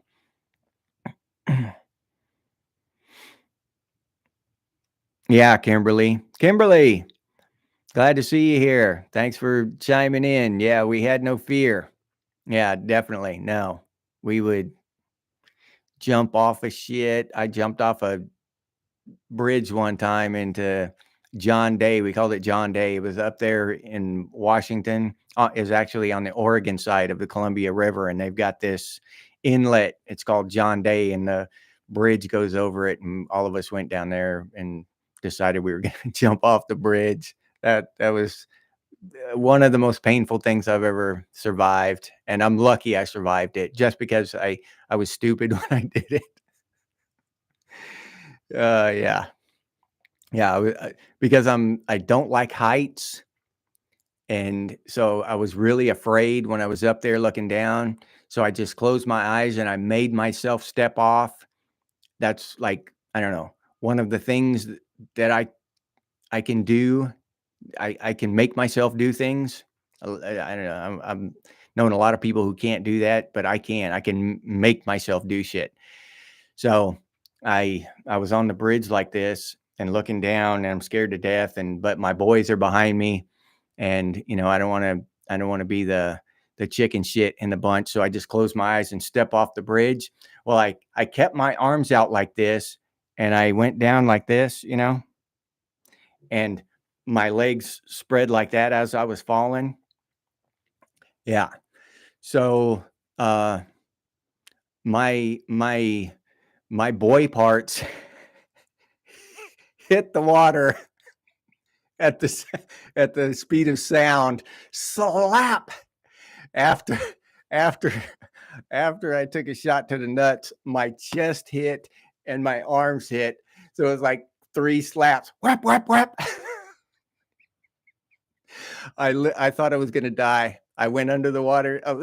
I was in so much pain. I couldn't swim.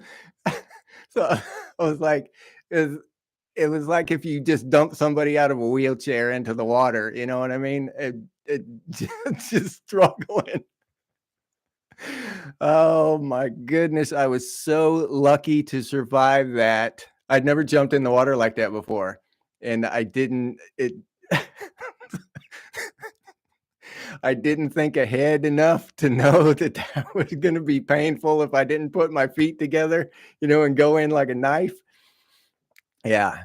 No, that was that was not a great experience. Yeah. So, let me know if y'all have ever done anything that dumb.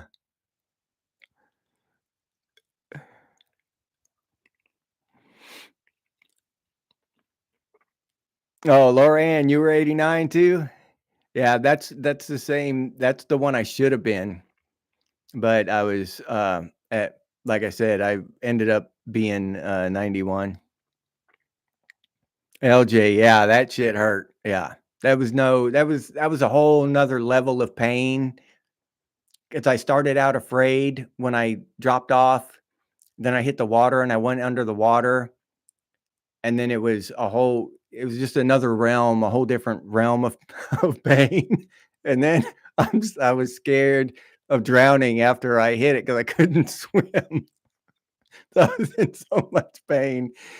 Yeah, it was a whole different experience. That's not like a bike wreck kind of pain or something like that. That's a whole experience, like a transportation of pain somehow into another realm of fear and pain when you do something like that to yourself.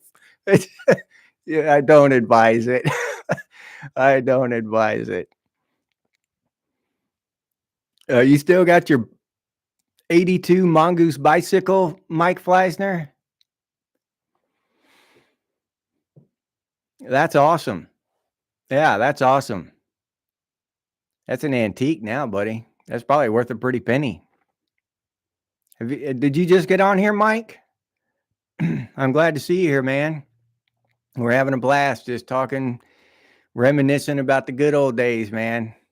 And I'm telling stories about dumb shit I've done and some movies I've seen. Punisher, class of 93. Oh, you're a youngster. Yeah, 92 over here. So, yeah, you were 2 grades below me. So you were a freshman when I was a junior, yeah.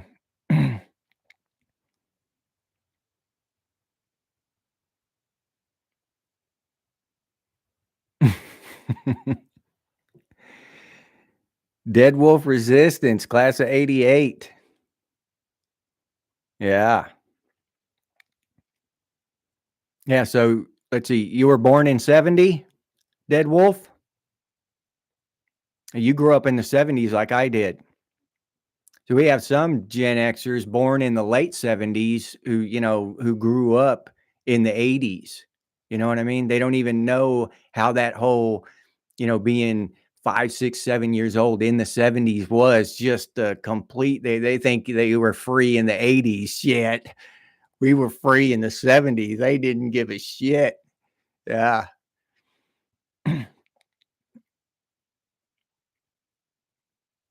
Punisher 75. Oh, you're just a young sprout. Oh, 69. Okay, Dead Wolf.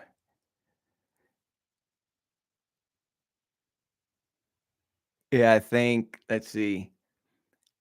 Punisher is a year younger than my youngest sister. So I've got my brother. No, wait, there's me. I'm the oldest. And then my sister's next. And then I've got a brother in between. And then my youngest sister. So there's 4 of us. And it went boy, girl like that. And we're all 1 year apart. So that was pretty cool. We were pretty tight as kids, did all kinds of shit together.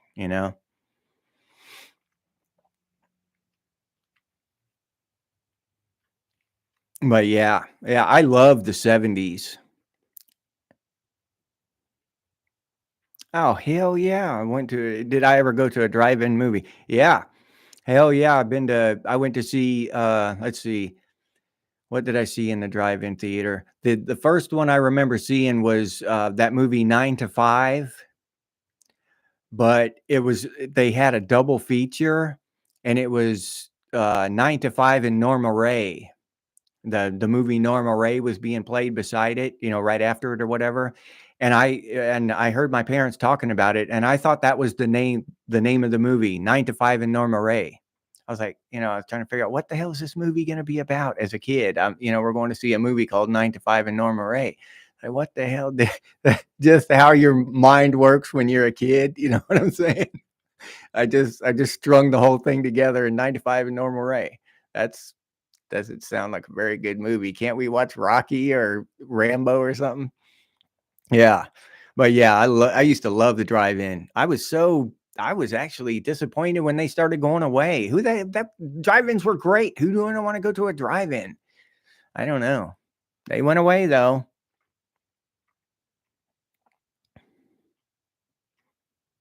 Lick. Did YouTube censor you there, buddy? Or did you take it back? Oh, maybe you took it back.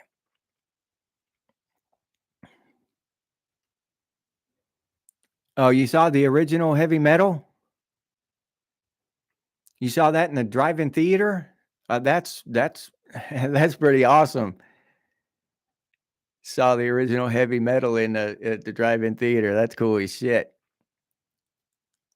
I remember going and stacking shit up by the fence and watching movies, watching movies from outside the fence like that. Yeah, we used to do that once in a while.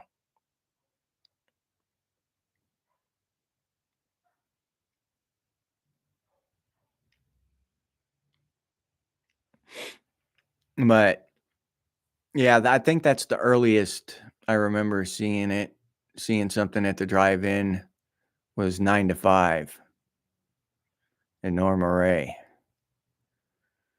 I could probably, if I really think about it, I could probably remember the first movie I saw at the drive-in, but oh, it might have been the original. What was that? That damn Burt Reynolds movie where Longest Yard. I saw that one in the drive-in when it first came out. Burt Reynolds was a football player in prison, and I remember that guy went in and turned that light on in the shower or something, and the light bulb exploded. Somebody had put gasoline or something in it somehow, and yeah, that scene stuck with me in my head for years after that. As a little kid, I was afraid to turn on a light.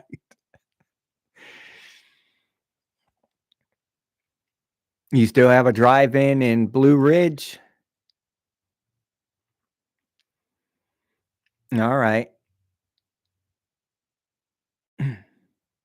Oh, drive-ins never were a big thing in Norway, Lake. Yeah, they were huge here in the United States there for a while. Yeah, they were awesome. Especially you had a pickup truck and you could throw a couple sleeping bags in the back of your pickup truck and lay down and watch the movie. It was just a whole experience. A whole thing went with the drive-ins. Yeah.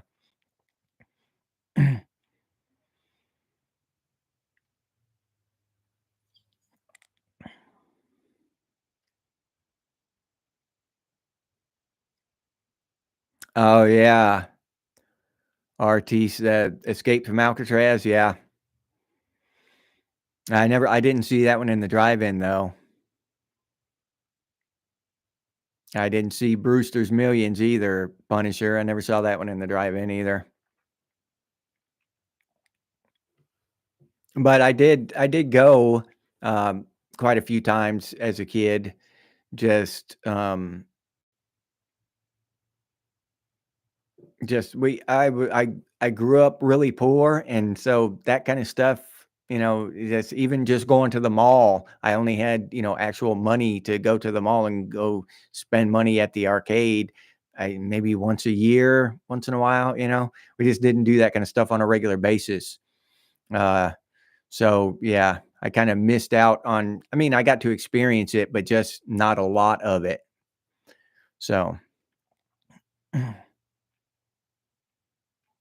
oh, they play older movies at that drive-in, Loran? That's cool. Do they still have the old concession stand? So you can walk up there and get soda and popcorn and stuff like we used to?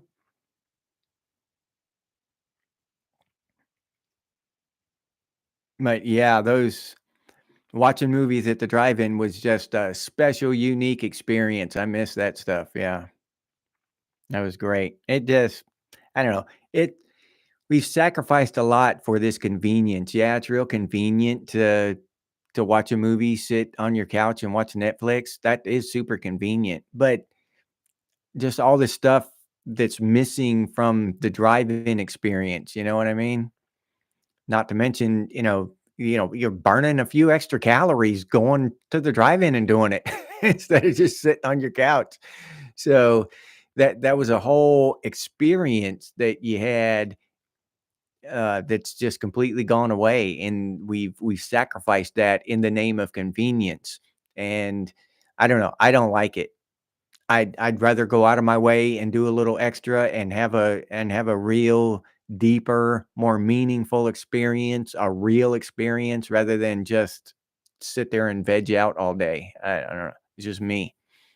But that's across the board with everything. I'd rather it be real and mean I'd rather drive 10 miles and buy a real comic book I can hold in my hand rather than just download one while I'm sitting there and, you know, it's just not the same. It's just not the same. Doom scrolling through shit all day. Just, I don't know. I don't get much satisfaction out of that shit.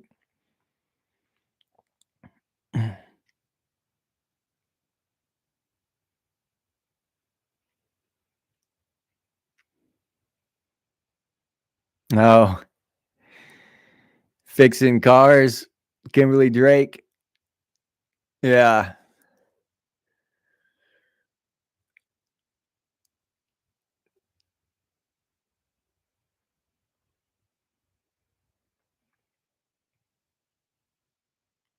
Yeah, the concession stands, Punisher. Yeah, I used to that was a cool thing about the whole experience too, is that concession stand. You walk up there and get your stuff, and the popcorn was special at the drive-in. Oh, only a buck? Shit. I'd be there every damn weekend. Depending on what they're playing, I guess.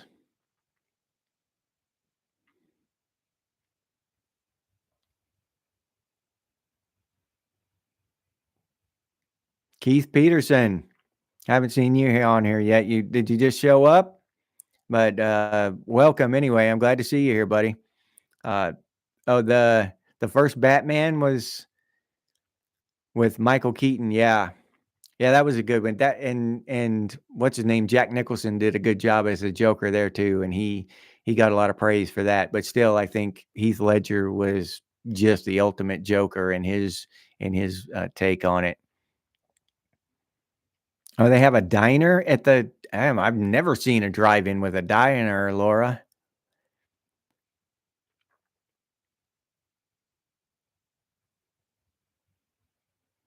Oh yeah, Mike. That does make sense.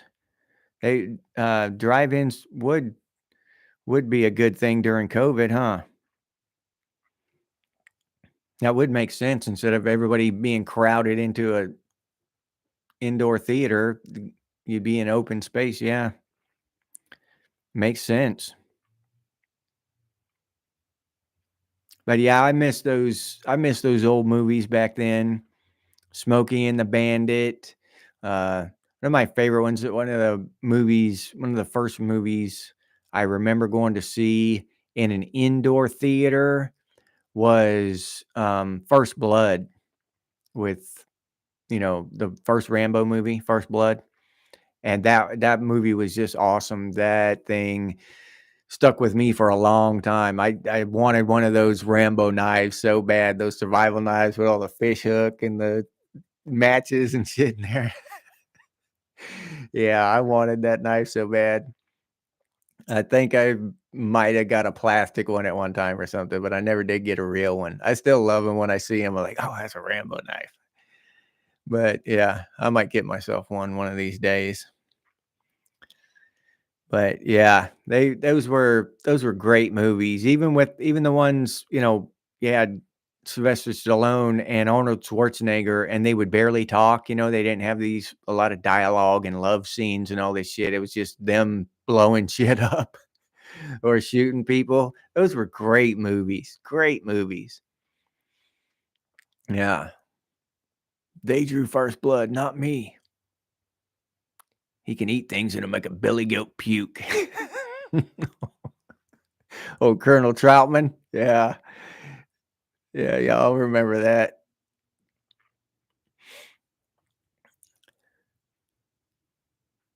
All right, everybody. I've been here for 2 hours.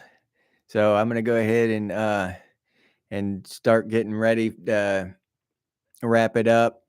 So I'm gonna say goodbye.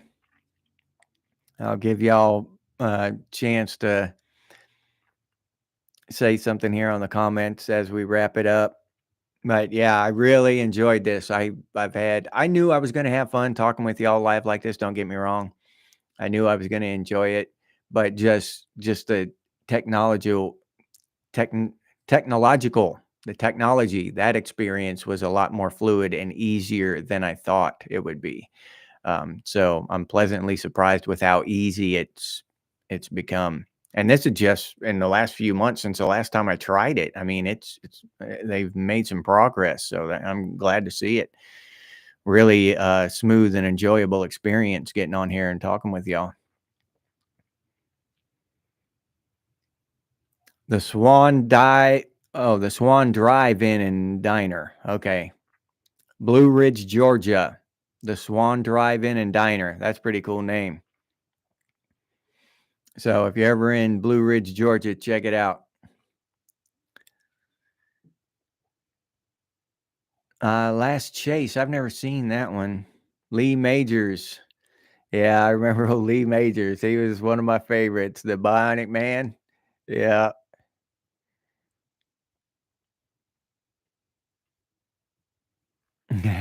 Yeah, the malls. We're gonna have a good time. We got so much stuff to talk about. All right, Artiste, you too, man. Have a good one. And we'll do it again next weekend. You too, Lauren. Thank you for dropping by. Thanks for checking in and chatting with us. I don't know how soon, but it'll be uploaded so you can watch the first half here in a little bit, hopefully. But yeah, I really enjoyed it. Thank you all for stopping by, checking in, and chewing the fat with me. It's been a great experience, and it's just awesome. It is completely awesome. I can't thank you enough. I sincerely appreciate your time. Don't think for a second that I don't. I sincerely appreciate it. I can't thank you enough. All right. And I'll let you go with that. As always, stay frosty, Gen X, and I'll see you on the next one.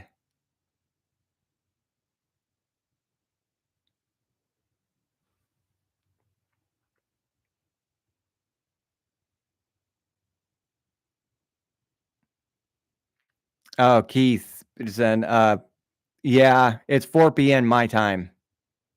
So I don't know where you are. Central. Yes. Yes. At the same time. Yes. It'll be 3 p.m. your time on Sundays and probably more often after that. All right. No problem, Lake. You're welcome and thank you. Y'all have a great one.